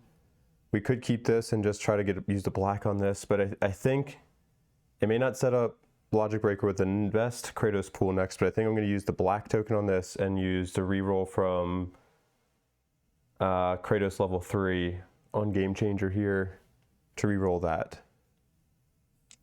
All right, so black on this one. Okay, I think that's all I needed, right? Because that's 2, 3, 4, 5, 6, 7, 8, 9, 10, 11 plus the 1. Nice. All right, so this is just icing on the cake here. Nice. So we beat it by 1. Woohoo! I'm so glad you're not taking my Nemos card. Gain as many dangers there are Kratos tokens in the Kratos pool. It's going to be 5 tokens, so we'll get 5 danger, go up to 6 danger. All right. And then let's wound this. So that was a BP3. We did not crit, so we will just get a generic double wound in our thing here. So we should be at 8, right? 2, 3, 4, 5, 6, 7, 8. Yes. Then we're gonna shuffle in a BP, or we gotta, why do I only have, oh, because there's a card in the discard. I gotta take out, there should be 1 BP1, yep. Okay. Oh gosh. All right. 3, 2, 1. BP2. Amazing.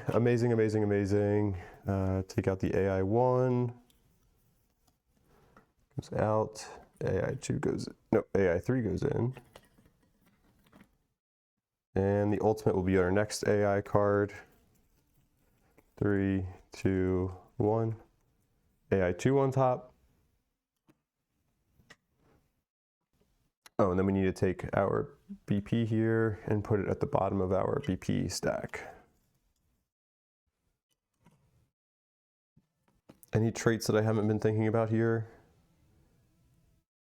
No, I think I'm good. I'd be so pissed if I forgot about something. So pissed. All right. Let's go back to Game Changer over here. Amazing power roll. Thank you, power dice gods. Boom, boom. We will clear the Kratos pool. We'll get 2 opening from Pierce Clipios. Then what else here? We'll get a break in an opening.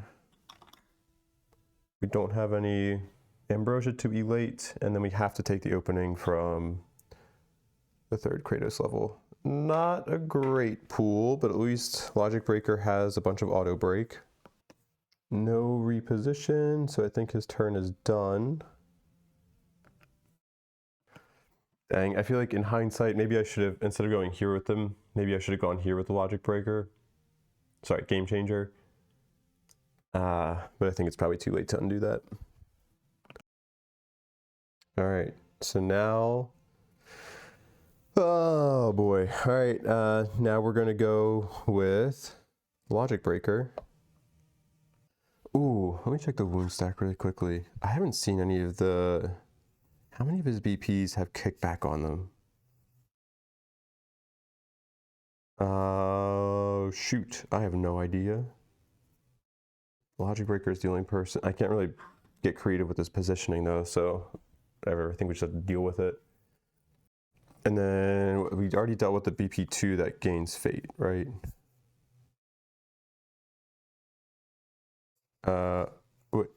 Wait, what?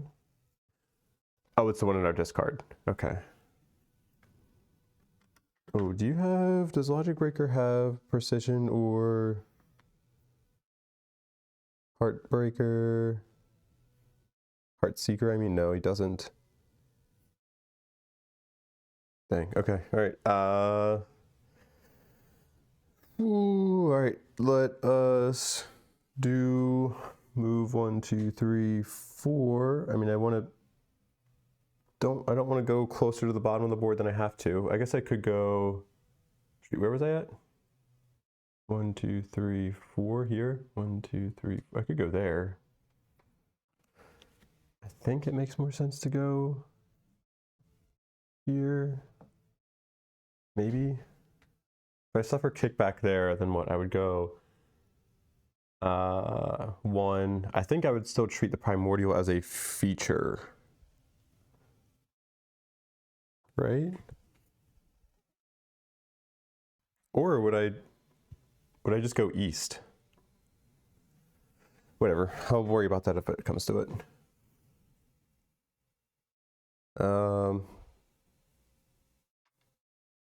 All right, so we're gonna have 2 dice. Oh wait, no.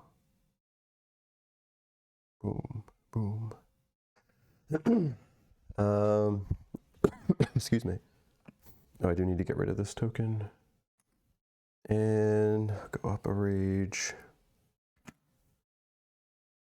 There's no reason to use the scry, right? No, because we can save that for if we get a BP3. All right. All right, here we go. We need, we have +5 total, so we need 3 or higher.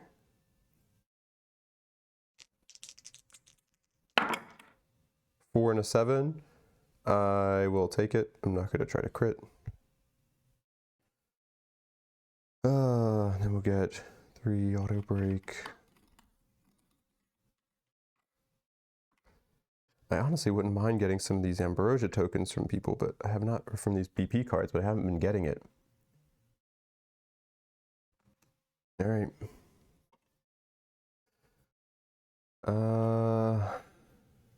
Imposter Sneer, AT of 8, gain 2 danger in the Sisyphean condition.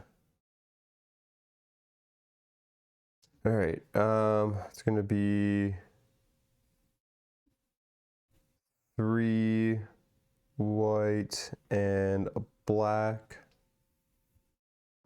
Gonna need 7 on the dice here because we have the bonus power from the end. That white is cocked. Nice. So that's 3, 4, 5, 6. And then plus another 4 from break is 10, 11. So we beat it by 3. I might be debating if I want to draw the Obel right now, but I think because I'm about to get the Sisyphean condition card, Sisyphean, I probably want to try to wound again. All right. Because at least if Now the question is, if I die here, do I want to just lose Hephaestus? Or do I want to try to second chance it? I don't know. Let's gain, first I have to gain the 2 danger. Actually, I don't know what the proper order these technically would be. I guess they're kind of simultaneous, or you can choose maybe, because it's both when you wound. Or no, actually this would be, I think actually the obol happens first, right?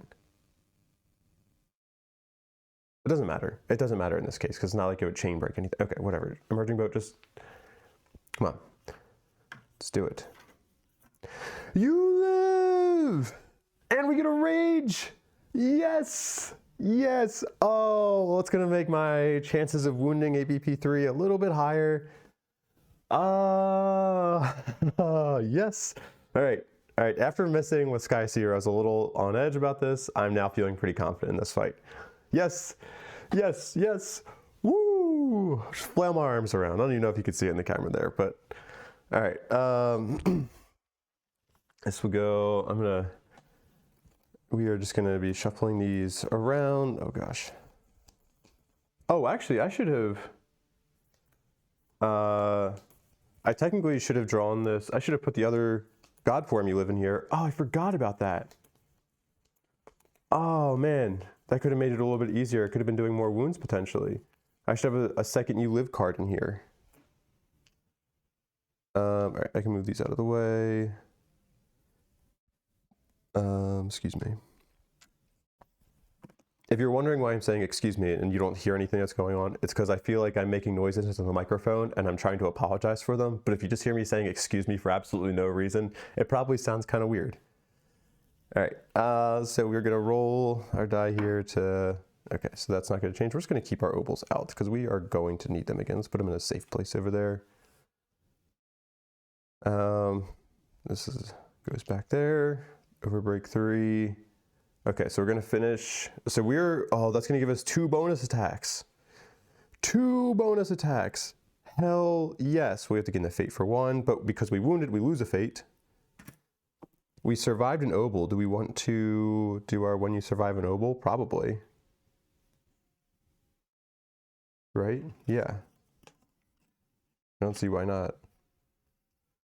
Lose 3 danger. Is there any danger effect?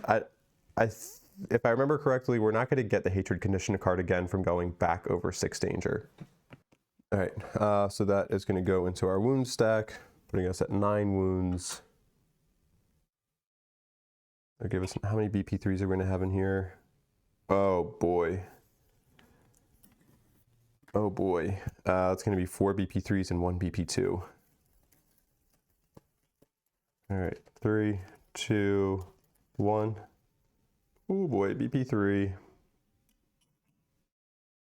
And then we take out AI2, put in our ultimate. Oh boy, it's getting towards the end here. 3, 2, 1, AI3.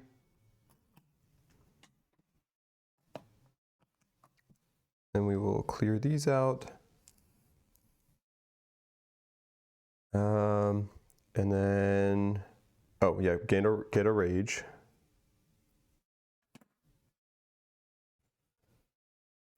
What would that put us at over here? Dang, I wish I had some Ambrosia tokens. I could really use some benefit from that elation right now. Oh, I guess maybe 1 opening and 2 break. I feel like I need at least 1 opening in there. Yeah. I'll do that. Let's get another, I mean, should I do 2 opening? Oh, actually, I can't even do 2 opening. No. Most I can do is 1 opening. Yeah, okay, then I definitely want to do this. This will come out. And then I'm ready to attack again, right? Let's get a counter for our bonus attacks here. 2 bonus attacks. We just need to wound, if we wound 1 more BP3, we're good. We're done. No. Because that would only bring us to 11 wounds, right? Shoot. Yeah. You need 12 to kill him. 1, 2, 3, 4, 5, 6, 7, 8, 9. Shoot.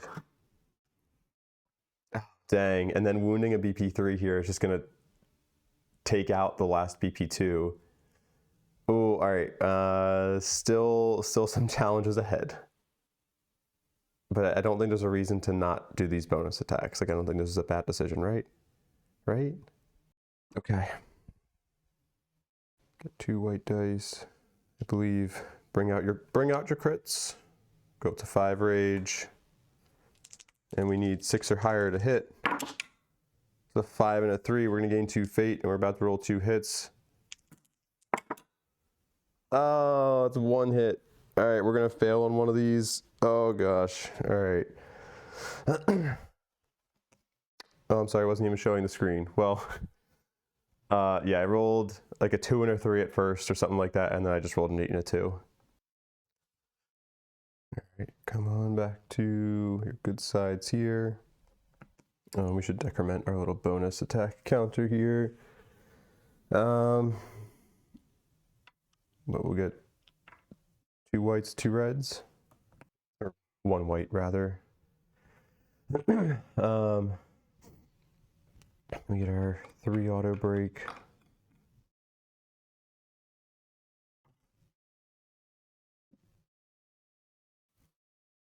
Oh wait, no. That comes out. We get 1 white, 1 red from our Kratos table, and 1 black from Hephaestus.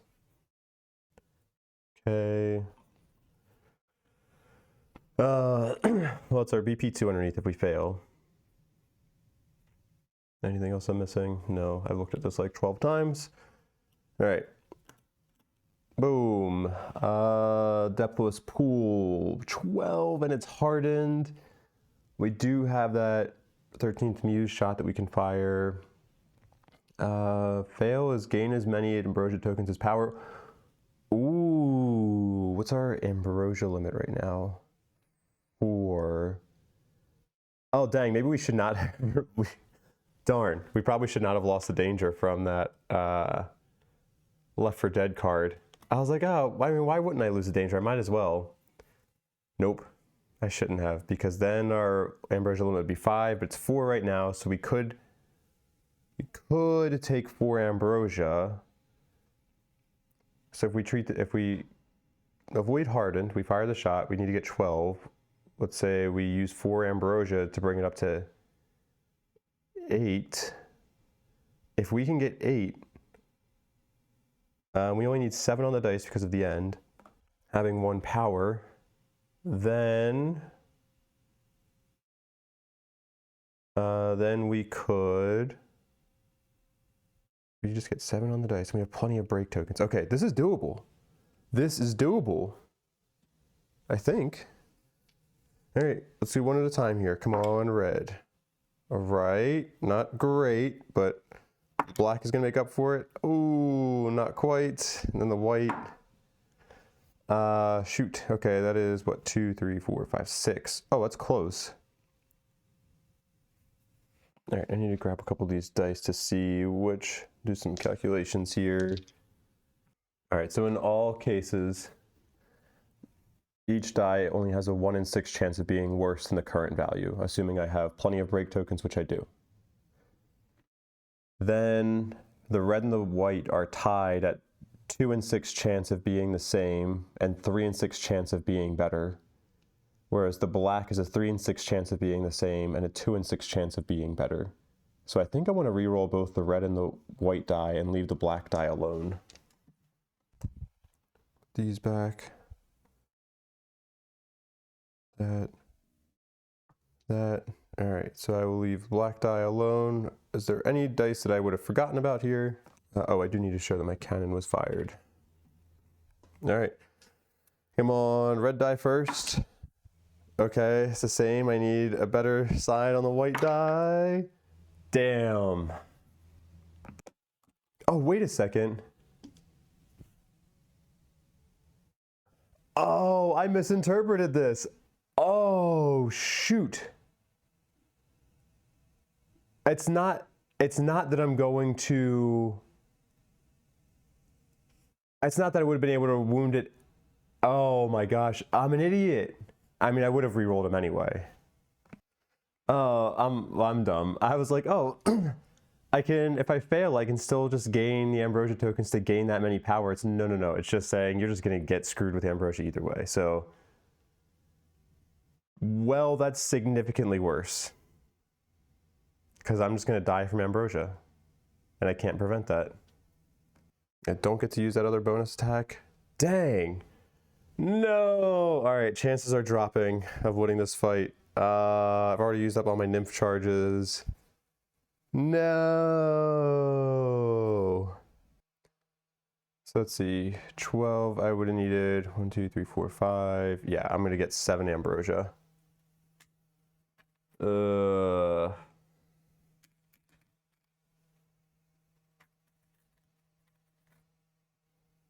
Or 6 ambrosia, right? Let me just, what did I have before this? I had, red was like that, and the white was like that, right? Oh, wait, okay, actually, hold on. All right, I have to stop this. I need to go back. I'm gonna end this recording. I need to go back and just like watch the end of that to make sure that this is the right roll that I had, because I was forgetting about the bonus power that I had from the end, which at least I think if we're ignoring the hardened, like, I think we were only short 4 before the re-rolls. And so if that was the case, and I actually read this dang thing correctly, there's no way I would have tried to re-roll that. I would have just accepted it as what. All right, so anyway, I'm gonna stop this here. I'm gonna check back. So 1 minute. No. This was like this. Shoot. All right, Logic Breaker's dead. My other Titans can gain a rage. I think they will. So I think I'm gonna need that probably. I might need precise from this. Well, actually, that second may not help me. Dang. All right. All right, this comes out. It comes out. All right. So we did the failure effect. Go into our BP discard there. What would our Kratos pool have looked like? Not very good, I'll tell you that. I wonder, how does elation work in this case? I think I would just not use, I assume elation wouldn't work. That would seem kind of weird. So we're just gonna get an opening, I think. Oh my gosh, really? Just one opening. Oof. This is not looking good. I was kind of banking on being able to wound a BP3 with Logic Breaker. Okay. That can come out. Go into the Primordial round next. Anything else I need to get? Nope. All right. Time to draw an AI card. Soul Steal. Most Nemos nodes in range. That is going to probably be the game changer. Double check that. Oh, actually, no. Oda Zero has 5 Nemos nodes. Leocles only has 4 because he lost some in a previous fight with the burden. One between this fight and the last one I recorded. So it's going to go after Skyseer. Okay. 3. And I think we're going to need to reflex away with Game Changer, otherwise he's going to get stepped on. Ooh, man, that one BP card, excuse me, really screwed me. 1, 2, 3, 4, 6, 7. Well, wait, could I out of reach evade this? If I went, used a fate, the Sky Seer to go here, 3. Let's see, before we were, to make sure this is right. 1, 2, 3, 4, 5, 6, 7, 8. Is that, no, he was here. That was diagonal to him. Right, because logic breaker was here. So 1, 2, 3, 4, 5, 6, 7, 8. Oh. Oh shoot, 9. No. His movement's 9, not 8. Or I could also just accept, like, Game Changer has tumble, so I could use the Pursuer Order charge on Sky Seer and still out of reach evade this. Yeah, let's do that. So we could do 2 more spaces, right? Let's see. So if we go here, then for the signature, the burden would go up here and kick back 8. 1, 2, 3, 4, 5, 6, 7, 8. Okay. All right, so we'll do that. So we'll have to try to avoid crash with Game Changer in a second. So go 1, 2, 3, 4, 5, 6, 7, 8, 9, right? Yep.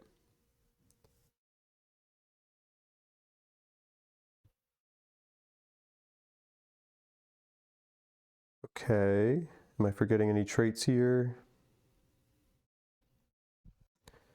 I don't think so.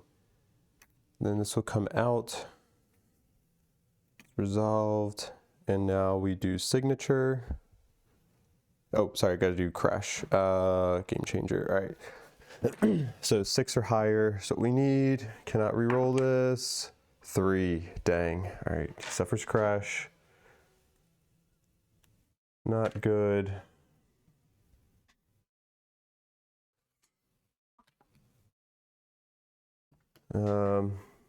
Yeah, this is looking pretty grim.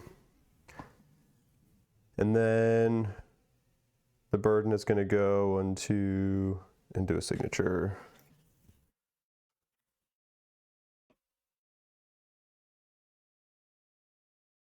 Yeah, it's the read screen. Okay. 1, 2, spiral. Go there. Then we need a 9 or higher to evade. Redice. You do not have Sisyphean. It's 1 evade.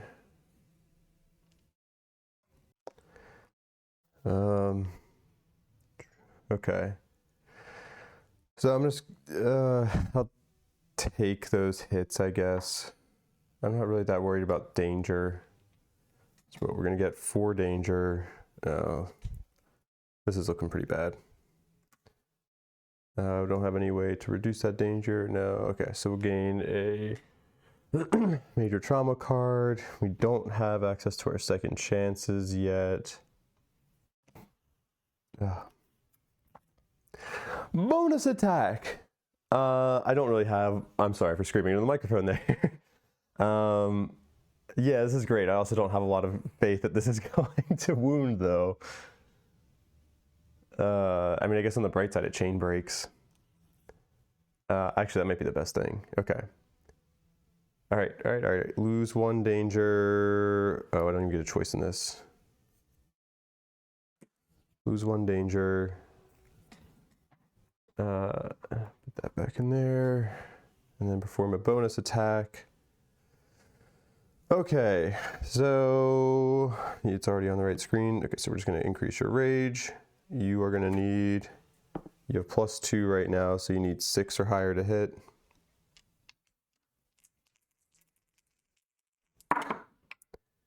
That's it.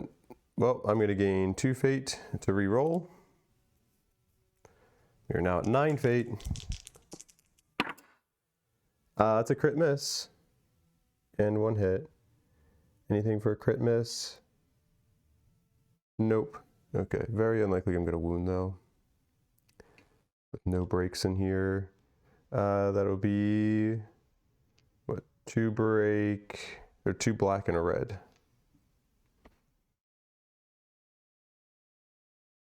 All right, what do we have here? In 2 ambrosia, kickback 6. Okay, well the kickback 6 is kind of tolerable now if we're not going to get Sisyphe in. 2 ambrosia, that's tolerable. I mean, the downside is that we're... Oh man, if we had a way to get Game Changer to stand up, I'd actually think we still have a shot at this because he'd be able to get precise, but we can't wound this. It doesn't matter. All right, so we fail. It's 2 ambrosia, kickback 6.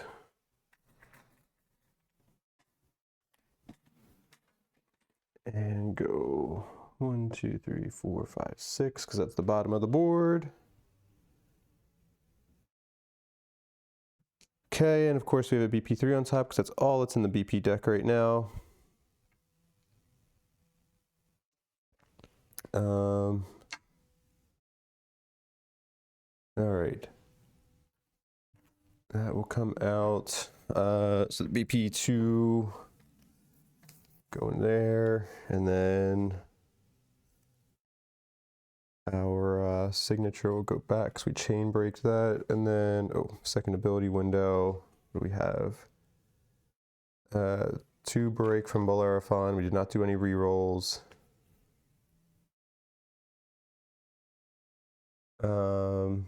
Let's see what else. We're at 4 rage, so we get 2 black, 2 opening. That's not too bad.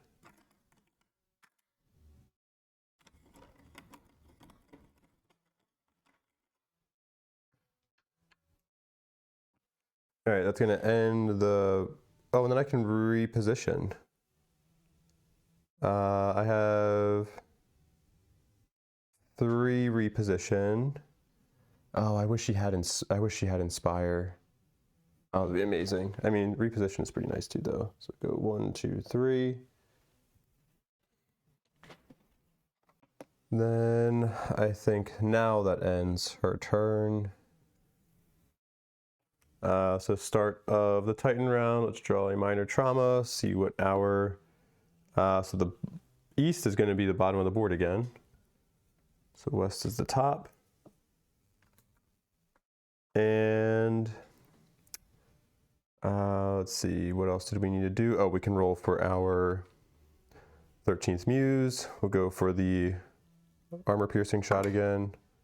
It's only 5, not good enough.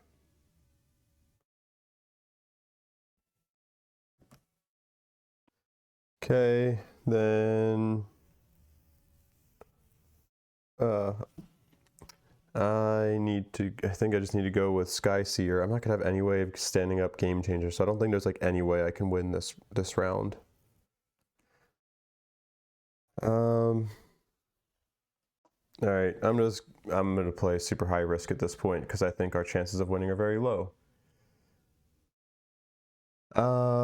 So I'll go with Sky Seer. Go 1, 2. Then attack.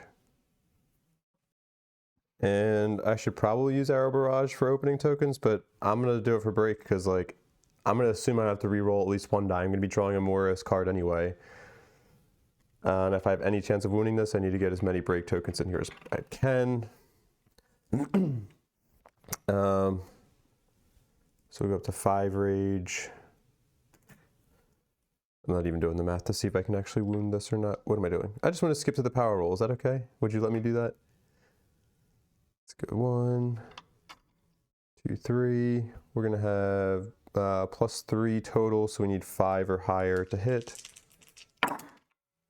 That's a crit. Okay. That is a crit.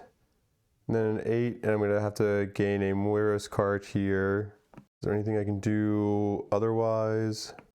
No, I'm gonna have to gain a Moira's card. Because there's no way I'm gonna try to wound this without without giving it my best attempt here. All right, so what's the Moira's card say? Gain 1 Argo Fate and lose 1 crew. Oof.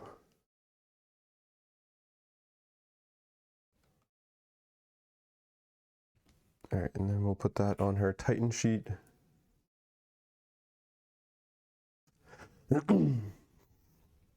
Oh, actually, I guess, I mean, I could always, I guess I'll wait and potentially use reposition for that. I'm thinking about her resolve fate at Nemos. I might be able to lose a fate for you. Okay, but we now get to re-roll this. 6 or higher. 8! All right, there's a chance. There is a chance that should come out over here.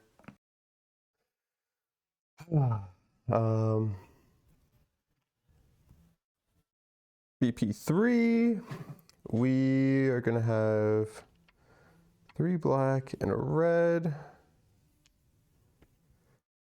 No other first ability window things that I want to use here. All right, so we need 12. Okay, we need 12. 4, 6, 8. 12. Okay, we could potentially get more than that, right? We could get 13. All right, let's just roll this all at once. Oh gosh, that's not gonna be good enough. This needs to get re-rolled because it was cocked. Okay, I definitely want to keep that one. I'm gonna do what, black, and re-roll. Yep, I will use, let's say, the re-roll from,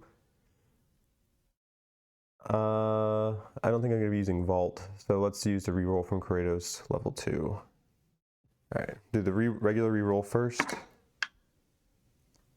Dang, I don't know if I can wound now. These are both black. No, definitely not. 2, 4, 6, 7. Nope. Nope. Burden steals your Nemos card. All right, take Forbidden Love.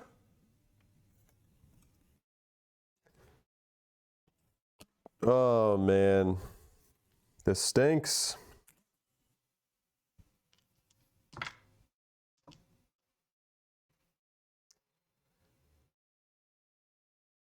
Gain as many, no, that's a wound effect. All right, this is going in our discard pile. Clear the Kratos pool. Then we will get break. 1 opening, no, 2 opening, 1 black.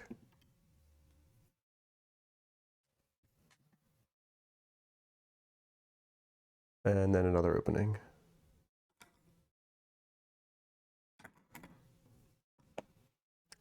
And let's reposition in to lose a fate. My fated Nemos. And that will end Skyseer's turn. And then we will go to Game Changer's turn, who is literally just going to use his turn to flip over to knock down standing up, and then is about to get wrecked from an AI card. Oh, actually, let's have repositioned here with Skyseer because I think that'll prevent her from getting knocked down or suffering crash. So that'll end that Titan round. Let's see, that's all cleared. That's cleared off. Just get rid of this. Go into the Primordial round. And draw this AI2. Radamanthus Gaze, highest, oh boy, highest fate.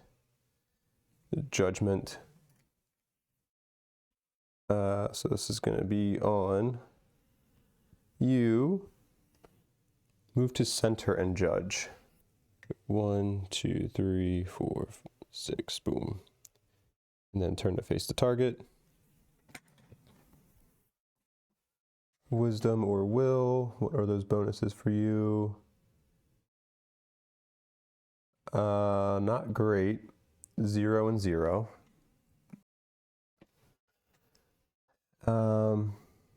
We're gonna have 3 dice here. We need to get a 10. We don't have any bonus to our judgment test.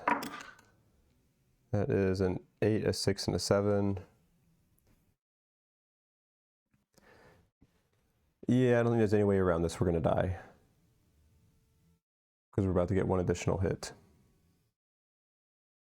Alright. Sky Seer is dead. We can gain a rage with Game Changer. I don't think I want to, though. I don't think there's good enough reason.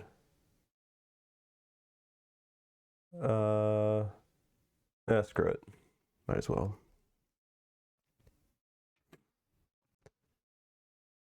Then, after that, it goes into the discard. We will get signatured. So obviously it's going to be Game Changer, because he's our last remaining Titan. And we're going to go up here, spiral about there. We're going to have 3 dice at 9 or higher to evade. We get 2 free rerolls. Ooh. That is 2 evades. Free reroll. Ooh, baby, full evade. All right. There's still hope.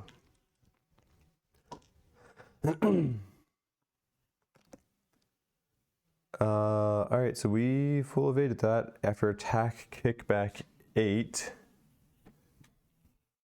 Ooh, that's the rough part. 1, 2, 3, 4, 5, 6, 7, 8.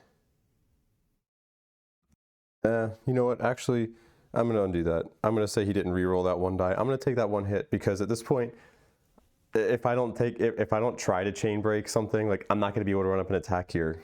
So I'm going to undo that. I'm going to say I took that hit. So we're there. We did not reroll that, so we get 1 hit. 1 hit would deal 2 danger, which does not put us into an obol draw. So maybe there's a chance that we can get something that can chain break here. We do have second chance.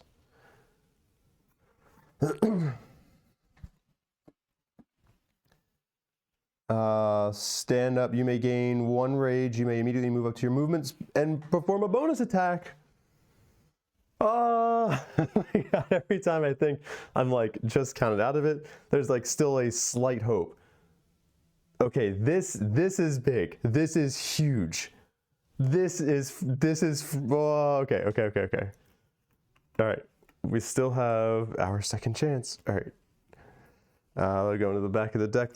Do we get any bonus power? No, you may gain 1 rage. I'm not going to. I wouldn't see any benefit from that. If we fail, do we die? Oh, if you're the last Titan on the board, repeat once. Holy shit. Oh shit, that might have just saved me. Okay. All right. I need to think about this. I'm gonna pause. So actually, well, first let me stand up. We don't have knockdown anymore. Ooh, baby. All right, here's what I think I need to do. Obviously, well, do I care to move? I don't think moving really does anything for me. Oh, maybe I move back 1 space in case he does like a kickback. Well, I'm gonna be using precise. So actually, I don't think it matters.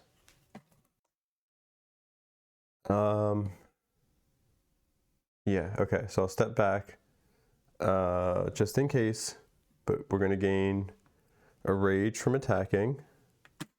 We're gonna have 2 dice. We have +5 to hit, so we only need 3 or higher. Okay, we're not gonna have any auto tokens at all. All right. Okay, good enough.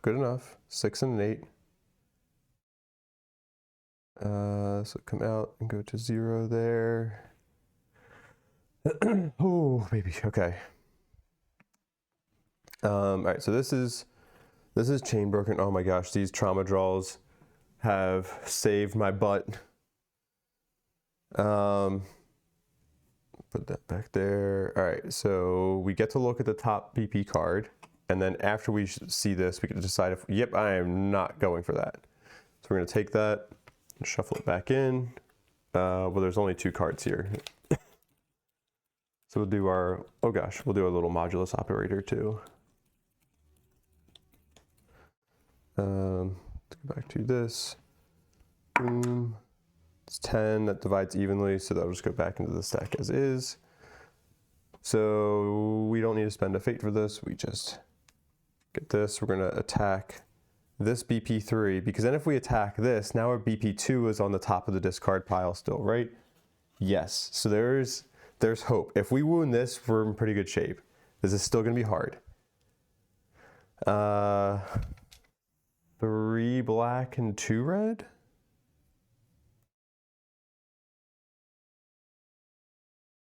We kind of have 2 attempts at this BP as well. Because we have 2 bonus attacks here. I'm not going to put that counter die out for my bonus attacks because I consider that to have cursed our logic breaker. We got a full hit. Yep, so it's 3 black, 2 red, +1 power, so we need 11 here.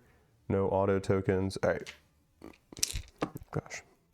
Let's come out and do this all at the same time. Otherwise it's going to stress me out way too much. Oh, that's looking pretty good. 2, 4, 6, 7, 8, 9, 10. We need to re-roll a black, I think, right? 2, 4, 6, 7, 8 from just those, 9, 10, 11 from our bonus power. So I need to use a black on this and hope that there's a 1 in 6 chance that I don't get this. All right, that's okay. I have faith. Boom. Let's go. Let's go. 2, 4, 6, 8, 9, 10, 11, 12, 13. Beat it by 1. Oh, I wasn't even paying attention to the wound effect. Crap. Gain as many danger as there are. There's nothing. Yep, this is the bonus attack, but that's not an attack response. Shoot. So that is going to put me at 15, right? 15 danger. Okay, so it's going to have to add in the you died horribly. All right, so we'll take this. It's all coming down to this. Do you have a second chance? Oh gosh. All right, shuffle these around like this. All right, now let's do our modulus operator. 5, so it'll be 2, 1, 2, boom. All right, we will second chance that. Gain a fate. Boom. Shuffle these back up. All right, 3, 2, 1. Modulus 1. All right, it all comes down to this. Ooh. Yes! Yes! Oh, let's go. Oh, that hurt my throat. Oh, hell yes, that saved the fight. I think we might have just won with that. Let's go. Let's freaking go. Hell yeah. I don't care about getting the rage. I'm just gonna survive. I am so stoked right now. All right. 1, 2. Put this back over there. Oh my gosh. Ouch, my throat hurts. I'm not gonna be talking for the rest of the day after this. Okay. Damn, that is good content. Holy crap. I am shaking right now. I don't know if you can tell, but like I don't look like that bad in the camera. I'm shaking though. This is exciting. We might do this. All right, so we wounded this. It was not a crit, so it's just a double wound to bring us up to 11. And we just need one more wound. Okay. Go to this. So then we... oh, shoot. Well, this is not going to be as easy as I thought because we have to take this out of the discard. Okay, this is still going to be tough. Am I showing the right camera? I am, yeah. So BP2 comes out. The BP3 goes in. Shoot. Shoot. All right. Shuffle these up. 3, 2, 1. BP3. And then AI2 comes out. AI3 goes in. 3, 2, 1. AI3. Dang. I thought I was going to be guaranteed to get a hit off of that BP2, and I didn't think about having to shuffle this stuff back in. All right, it's okay. We still have potentially 2 more attacks here from our bonus attack and then our actual combat action. Ooh, although, wait a second. I did not put, I shuffled the BP I just wounded, I shuffled that in. So I need to go through and find that BP. It was this one, Lacriminal, right, because we just got as many dangers we had in the Kratos pool. All right, so I'm gonna take that out, reshuffle this, we have one more chance. 3, 2, 1, BP3, damn, okay. That one goes on the bottom. All right, now go back. Then we will clear our Kratos pool. All right, but I have faith, we can still do this. Opening 2 from Pure Asclepios. Then we didn't use any power reroll, right? So we get all of our tokens. So we're gonna get 1, 2, 3, we do 4 break, another opening. I think we need to try to get as many break as we can.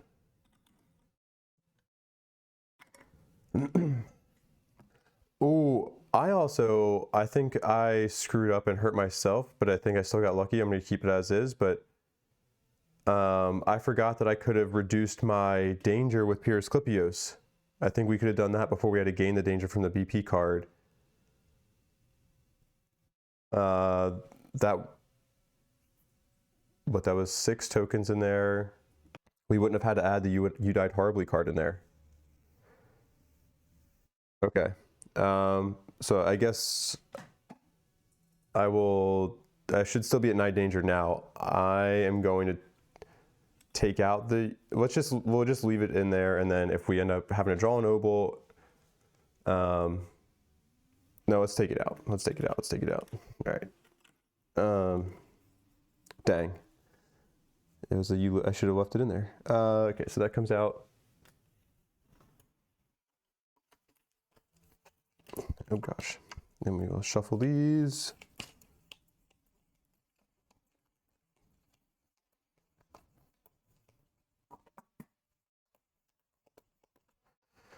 Boom.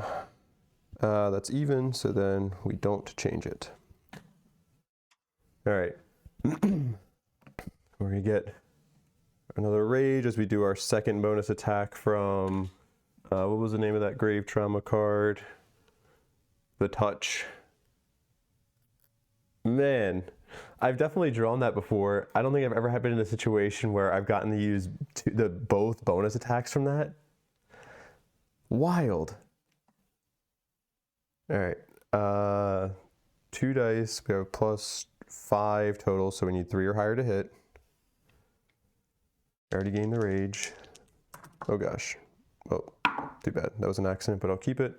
That one I need to re-roll. All right, come on, baby, come on. No.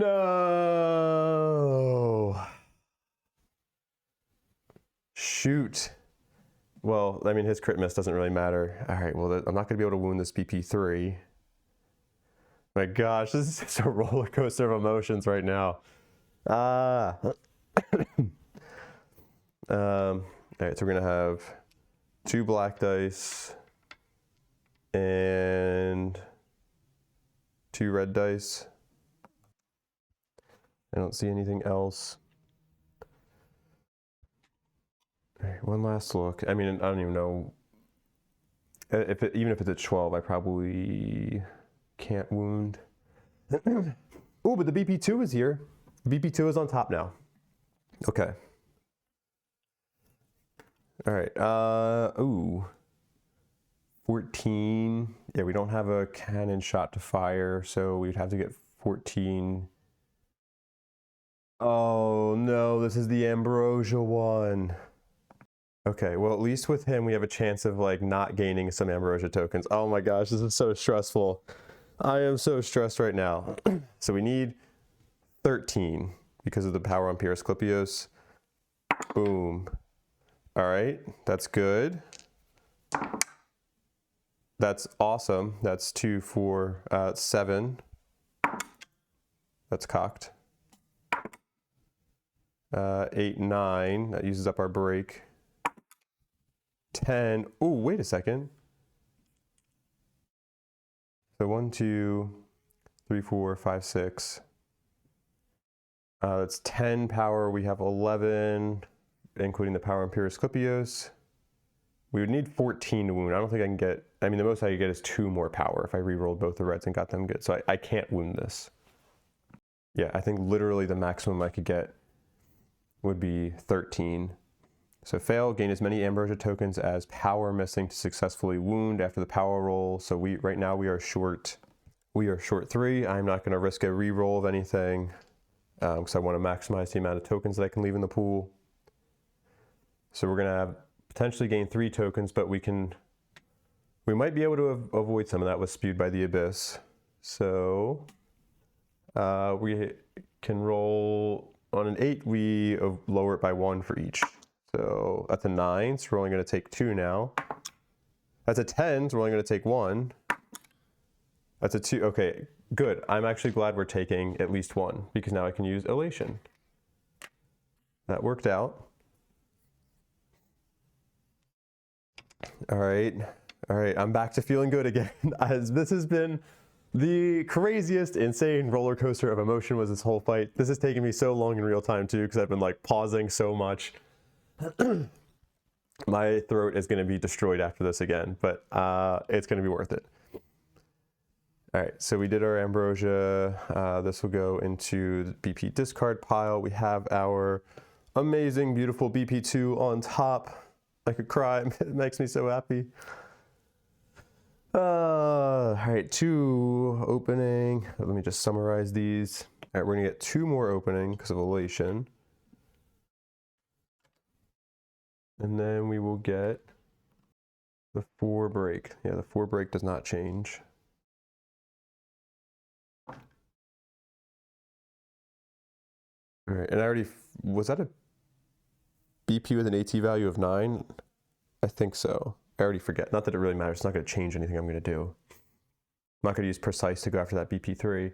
Okay, so my bonus attacks from that trauma draw are done. That was all off the signature.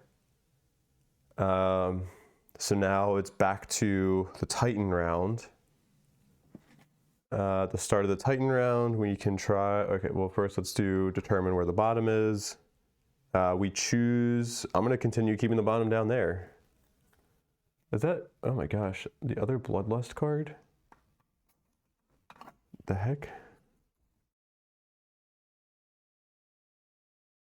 Okay. Excuse me.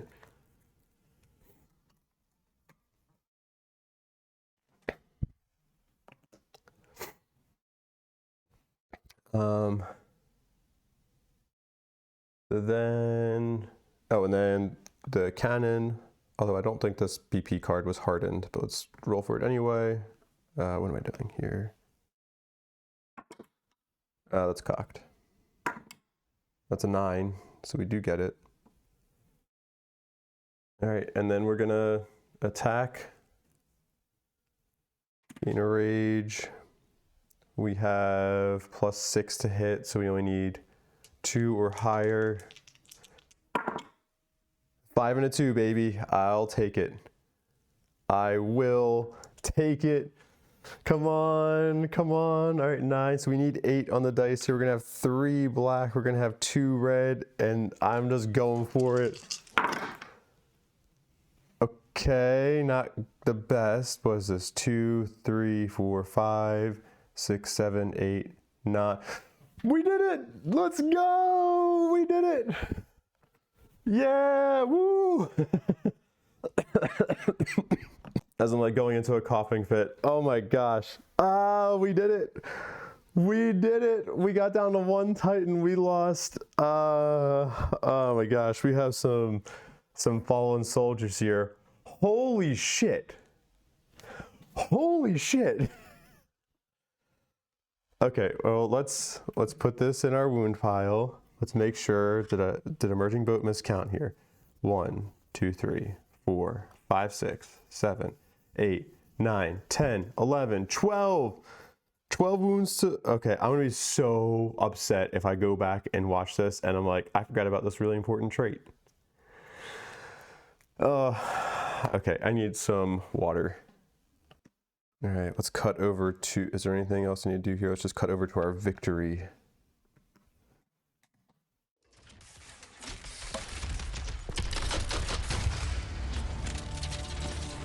Your last blow sends the burden to its mechanical knees. It tries, futilely, to retract them and roll away, but another strike smashes its side, toppling it completely. Not a sphere anymore, one of you murmurs.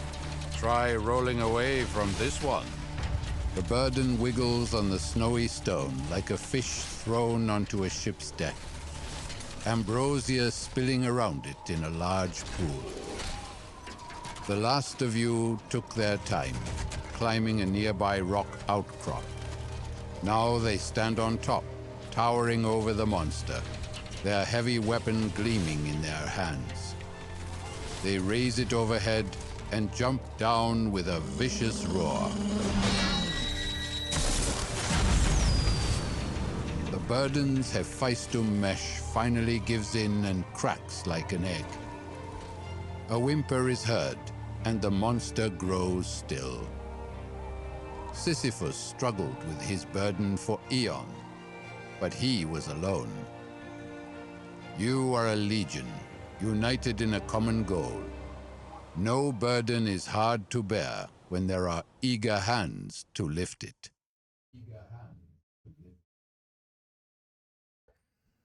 Ooh!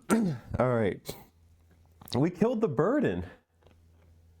We're not going to have an adversary for the rest of this cycle. And what? We're only on day 52. Nice. Nice, nice. All right. Well, I mean, we paid. Okay, let's continue with the story here, and then I'll do a whole wrap up.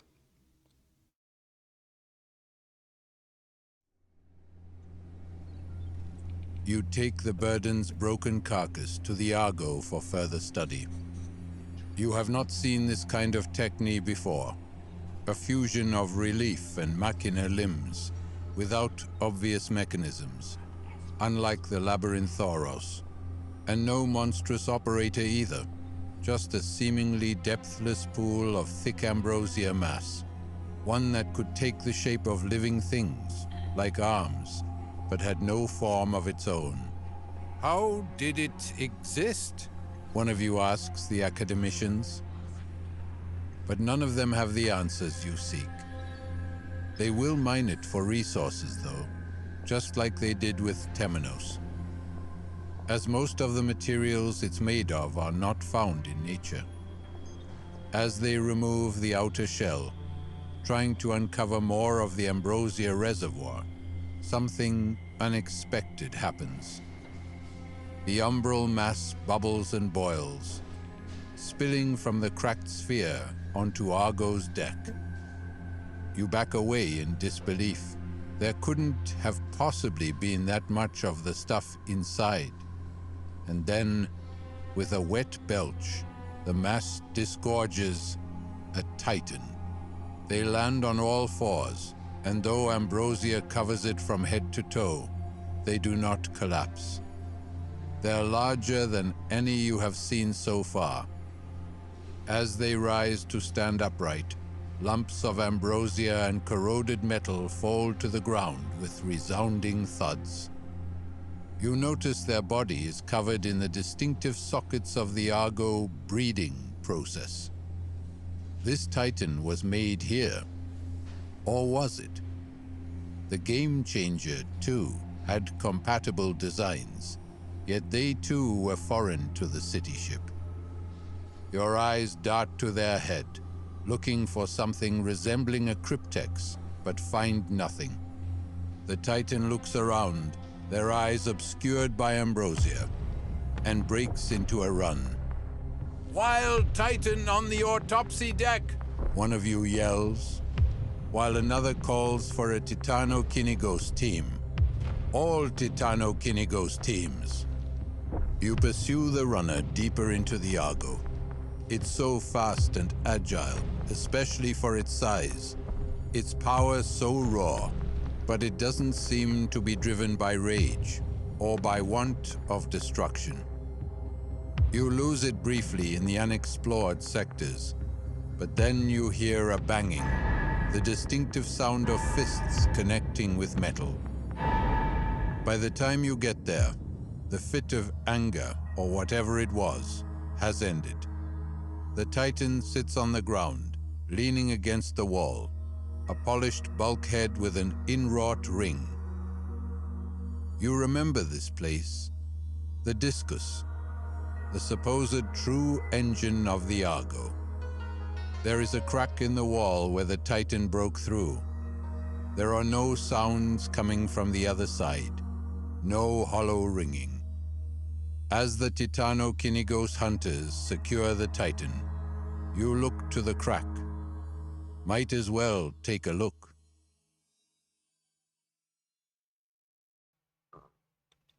All right.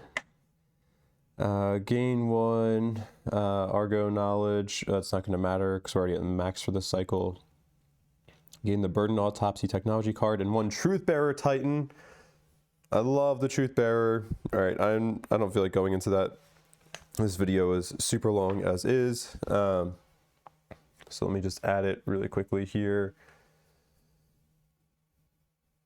Oh no. We're going to be killing off a lot of Titans. I have a couple of Pygmalion stones. I got to decide if I want to save anybody here. Truth Bearer. Woo. Okay. And Burden Autopsy. Technology. Is it the project or the technology? Yeah, gain the technology card. This allows us to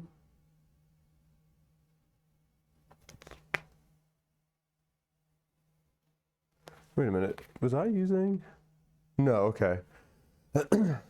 I was like, for a second I was like, oh no, did I accidentally craft something from a technology I didn't have yet? No, I was confusing the squat armor with the spherical armor. Whew, that was close. All right, so we get Burden Autopsy. Then gain the Adversary Payload card. Grab that really quickly. I don't feel like going over the sheet right now, but I'll at least we'll show him in the shadow for now. There's our Truth Bearer Titan. I love the Truth Bearer, he's so good. And then the Adversary Payload we'll put there. We'll go over this stuff more in the next video, but I need to wrap this up because I need to do other things today.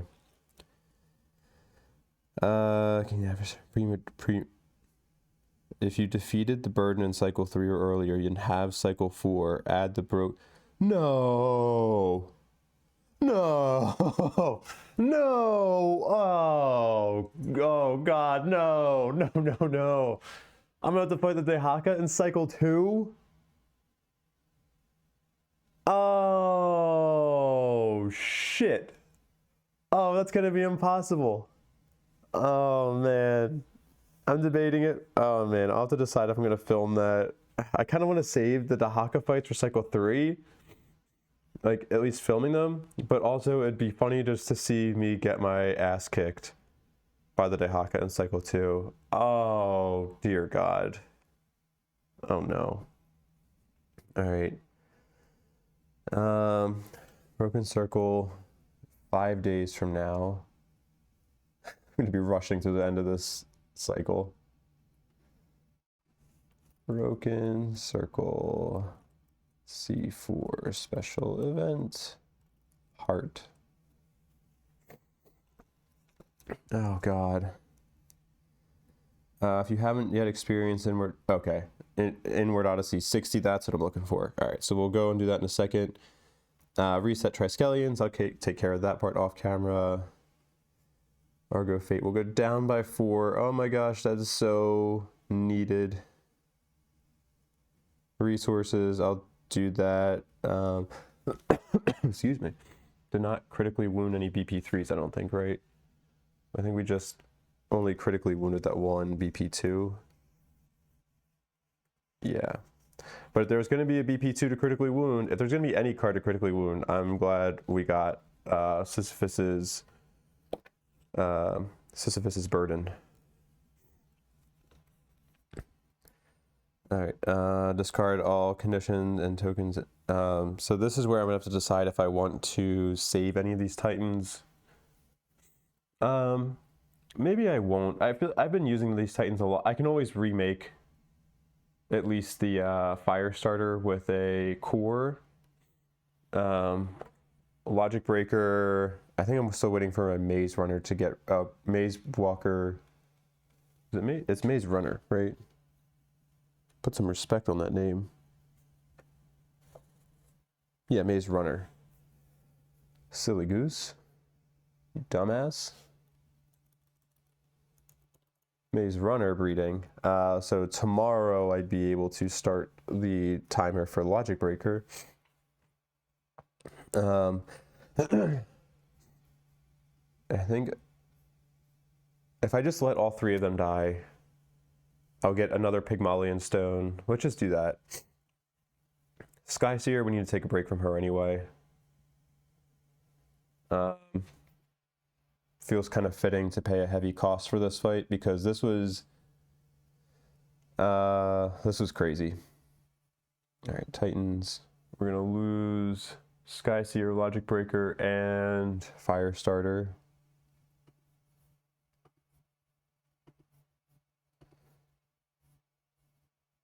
Skyseer, where are you? Oh, it's a shame we're losing the virus that's on her. Or, well, maybe we'll be able to do something about that in the future. Dead.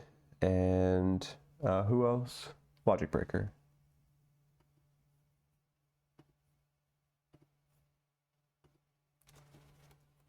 Okay. Oh, and then let's gain our... we'll basically get an entirely new Pygmalion Stone because we just lost 3 Argo-bred Titans. And then let's do Inwards Odyssey 60.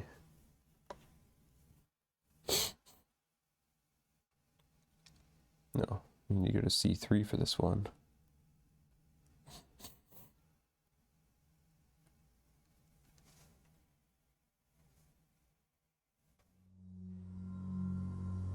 You wander through the undiscovered passages of the Argo without a clear purpose. Even after weeks of searching, you have failed to locate the source of the mysterious voice. The city ship's confounding nature and internal geometry made it all but impossible. Or maybe it was never on the ship, just a clever ploy to keep you going in circles. Or maybe you've started to hear things. Socratoares warned you that prolonged use of the Triskelion would lead to brain damage. And then you hear it. Dum. Clangor. Dum. Loud, but distant. Dum. Rhythmic. Dum. Like the sound of the smith in the forge. You feel strangely drawn to it. You follow the noise through large passageways and cramped tunnels, through decks emptied and cluttered with debris alike, ancient damage of some forgotten battle. When you enter the chamber, you realize you were here before, years ago. The vast space looks unfinished, but purposeful. A giant metal disc rises before you, inwrought into the far wall, its bronze plating polished to near perfection. This is the Discus, the second engine of the Argo, which the Argonites once called the heart of the ship. The heart. From time to time, you hear a hollow ring or bang from beyond the smooth surface. Dum. What lies beyond that wall? Dum. You have never tried to force it, in fear of damaging precious, irreplaceable machinas. Dum. But then last year you breached the Titanogenesis chambers and learned the secrets of the Titan augmentation process. Dum. Walls need to be broken. You order for the Titans and begin dismantling the Discus. It's an arduous process. The metal an ally of bronze and Hephaestum. Without the advances made in Delphi, without the paracausal techni, you would have never torn it down, even if you had tried. Now you do.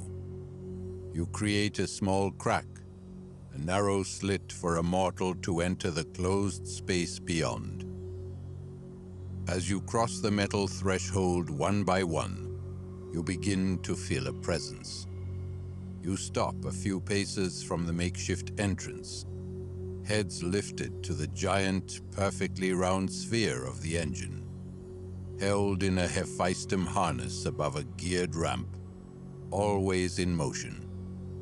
It reminds you of the Argo's figurehead, but that one depicts the greater Titan Atlas, while this one, with its surface constantly grinding against the gears beneath, always in an upward motion, as if uphill, never reaching the peak. From behind the spherical engine, a giant head leans out, like that of a Titan, but much larger. It's not helmeted. A pair of deep-set eyes, forced to remain open by some mechanical contraption, look to you, pleadingly. Large tears slowly roll off his cheeks into giant amphorae. As you circle around the towering machine, his gargantuan muscled body comes into view, similarly harnessed and fastened with metal clamps. This is no wild Titan. This is a greater Titan of myth, Sisyphus. A muffled whimper escapes his dried-up lips before he resumes his endless march. The perpetual engine. You hear a familiar voice of the engine nymph. I knew you'd make your way down here someday. As she looks to you, she seems both happy and crestfallen at the same time. You have never seen any nymph show either of these emotions. Now, do you have the compassion to do what is right? What is this? One of you finally manages to blurt out. Do what? Free Sisyphus, she says, her jet-black eyes almost tearful. Free my love. You look to the gentle giant, then back to the nymph. You remember that rumor of the nymph that loved the Argo's engine. So it was true, after a fashion. Another tear rolls down the greater Titan's cheek and drops into a strange amphora, of a kind you've seen before. A Sisyphus tear. "What is this?" one of you asks again, anguish painting their words. "Who has done this?" The unassailable Aeons, to win in a game rigged against you, since before your people even came to be, you would need more than one attempt, a lot more.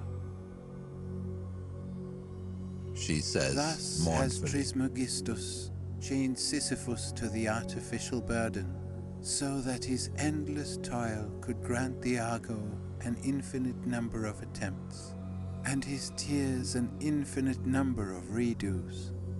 Do you wish to know how many times you've attempted to trespass? We count them in cycles. How? Not how, Argonaut. Will you free him or not? That is the only question worth asking. Choose, before the discus retreats deeper into the Argo. She adds ominously. You hear a rumbling growing from the back of the chamber. There is no time. Choose.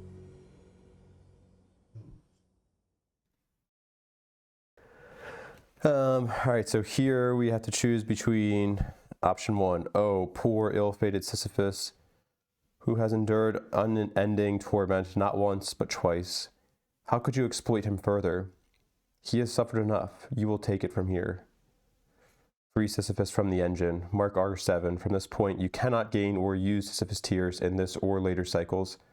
Note this on your Argo sheet to remember. Then see blah blah blah. Option 2. The sight of the greater Titan buckling under the weight of the perpetual engine breaks your hearts. But it is that engine, you now realize, that has allowed you to sail this far, to attempt the impossible Aeon Trespass. Without the tears of Sisyphus and the cyclical nature of the Argo's voyage, your mission would have been for naught. Please, brave Sisyphus, endure a while longer. I did option 1 on my first playthrough, as I think most people do. There are definitely some downsides to doing option 1.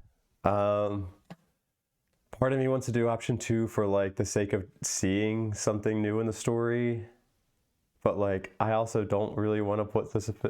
I'm gonna. I think I'm gonna make a post in Discord, and we're gonna leave it up to the people in Discord to vote on if I should mark R7 for this campaign or not.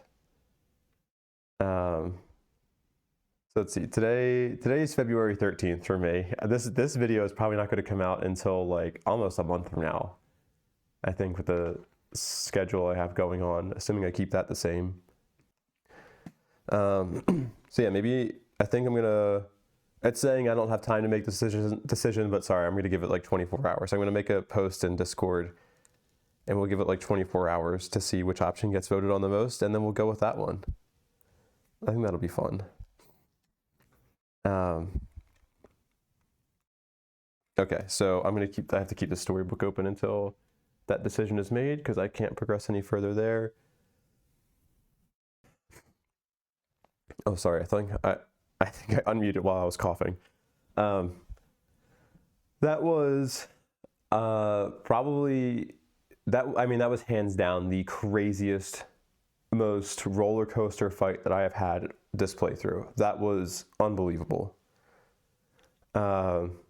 Just the entire time it was like up and down. I mean, losing the fire starter initially to disemboweled, I really thought that was gonna it was nice because we had the Nietzsche and I was like, okay, we can turn this into a good thing, but I was really hoping to not have to use that until like the second primordial round.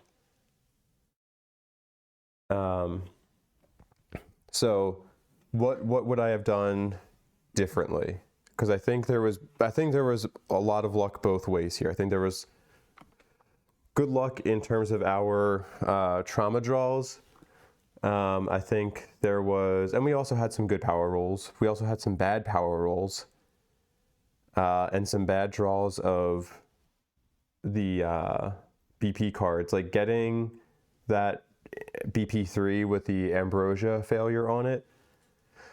That really screwed me with Logic Breaker. Like after I lost Logic Breaker, I was like, I honestly thought I was just going to lose this, and I was like, we'll just play it out, because like you never know how these fights are going to go. So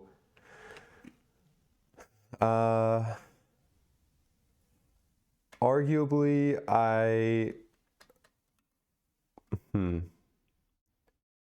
trying to think of like, I think I could change something. Like I always need to bring Pursuer Order. Like I just can't justify not bringing that. Maybe Arrow Barrage. Maybe I shouldn't have brought that. Maybe I should have brought the Ambrosia or the Rage Gain one instead. To be able to avoid potential Ambrosia gain. Because otherwise, like with the Logic Breaker build here, like this, he needs pretty much everything he has. It might have been a mistake to bring him down in danger. But also at the time, like I haven't gotten to a lot of the BP3s, so like I did not know what to expect with a lot of BP3s and what the effects could be with them. So like I didn't really know how much BP or Ambrosia we could be dealing with gaining there. I feel like an idiot for thinking like, oh, actually, if we fail this, we get the Ambrosia, but we could still get to wound it. That would be nice. So potentially swap out one of these Argo abilities, maybe Arrow Barrage to bring the Ambrosia gain one. But also that's just 1 BP. Like I don't know if like and he like that was a singular card that could give him a lot of gain. He generally has a release valve with Elation. I don't know if I would change that. Arrow Barrage is such a good card to help me consistently wound. So I actually don't know if I would change that. I might just keep that the same. Maybe instead of having him try to attack the first round, we like get him to the Frenzy card, and then we just choose not to attack rather than using the Isokratos limiter, and that way he naturally gets rid of Frenzy and gets 2 bonus precision tokens, and then that partially solves 2 things, right? Because then we wouldn't need to bring the Isokratos limiter with him, so we could put Asclepios node back on him, or something to reduce Ambrosia gain might be good, or Rage gain. I guess Isokratos limiter does also handle Rage gain. But then he'd also have 2 bonus precision tokens, which would be great for him with how much he's going to be attacking. So maybe that's something I would consider changing that. Additionally, I wish I had figured out the whole Isokratos limiter thing before I started the battle, because then, well, actually with that in mind, I don't know how this would have affected it, but I also might have put some kind of second chance on Firestarter as well. Just to see if, like, could we have kept him around to, like, if he didn't die, could we have kept him around to, it would have been Titan round 2. And could that have made a significant impact? Maybe. Because, like, I brought 4 charges of second chance, and 3 of them didn't get used for it. So there's an inefficiency there. So I would need to rethink that. I think I maybe was over-reliant on second chance and not putting as much weight as I should have been into other ways that I could have died.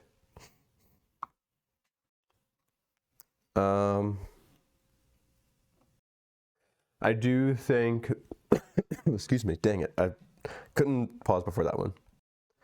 Going first with, like using Mask Nymph and getting Firestarter into position, like I think that was the best thing I did the entire battle. I think it makes sense because I could plan that out from the beginning. So kind of, I would hope that like one of the best things I did was the planning at the beginning.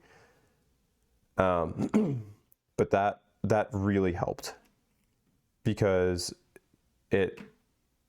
we still lost him to disemboweled, but like he took significantly less danger. He was able to take both the AI and signature.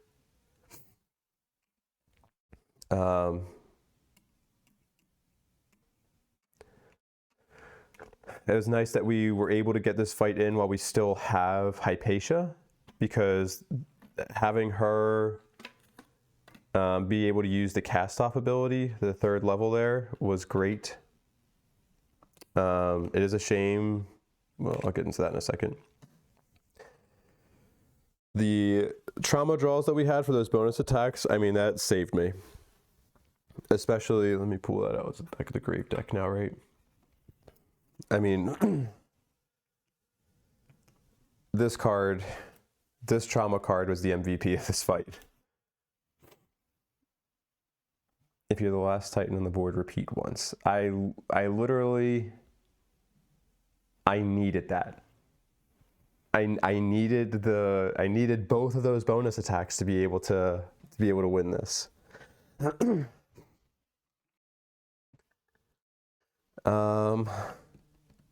We did get lucky with the top of the board, bottom of the board, because we were like in what, 3 out of the 4 times bottom of the board was down here, so we were able to pretty consistently get everybody up to the top. So that was good. We're having Firestarter go first with the Mask Nymph, I think, helped us to put us in a position where we could do something like that.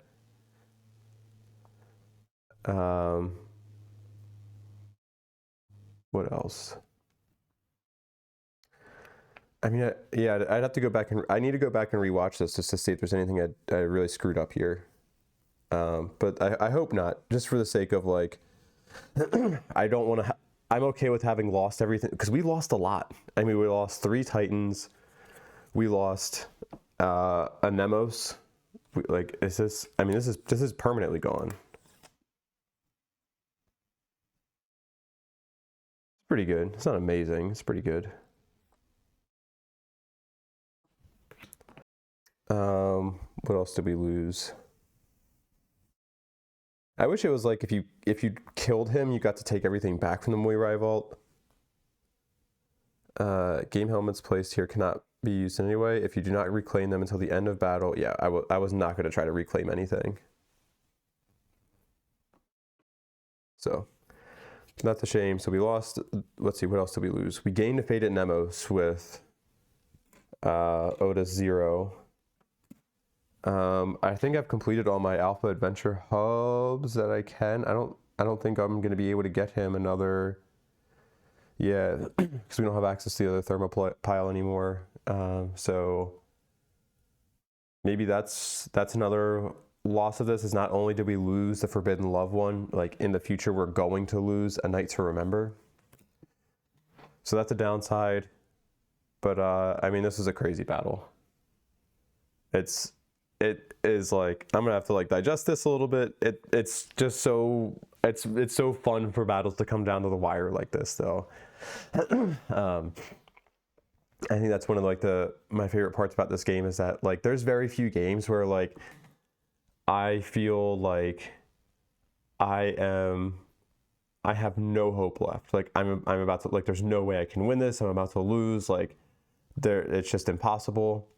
I mean, sometimes that is the case with this game. Sometimes you feel like that and then you do lose. But I mean, this game has a way of just being able to be like, oh, actually, here's just what you needed to push you over the edge. Sometimes it comes in the form of awakening. Sometimes it comes in the form of just awesome trauma cards. But I need to stop. This is a long ass video. An awesome video though. I'm excited to go back and rewatch. This is going to be a thrilling battle. If I miss something though, I'm going to be so pissed. I really hope I didn't. Because we can't use a Sisyphus tier on this fight anyway. And I also have to make that post too in Discord to see if people want me to mark R7, and then we will start off our next video with like the result of that vote and continuing the story from there. Yeah, all right. I think that's it. I think we'll call it there.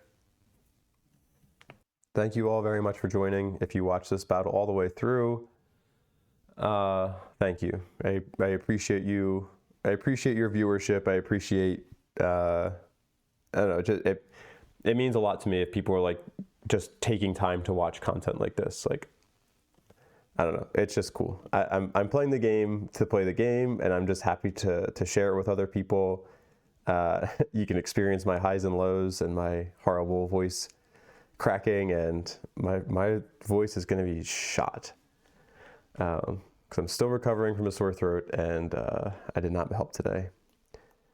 But regardless, like, even though I'm doing this just for the sake of playing this game again because I love it so much, it does make me really happy when I see like just views on the videos, and like I'm not doing it for that, but like it's still just a good feeling nonetheless. And like when people leave comments, just questions, and kind of even when people like call out things, and they're like, you did that wrong. I don't know. It's like, well, thanks for paying attention to it. Like you paid enough attention to it to be able to call out that I did something wrong. It's a cool. So yeah, thank you for watching. I appreciate your time, and I will see you in the next video. Take care.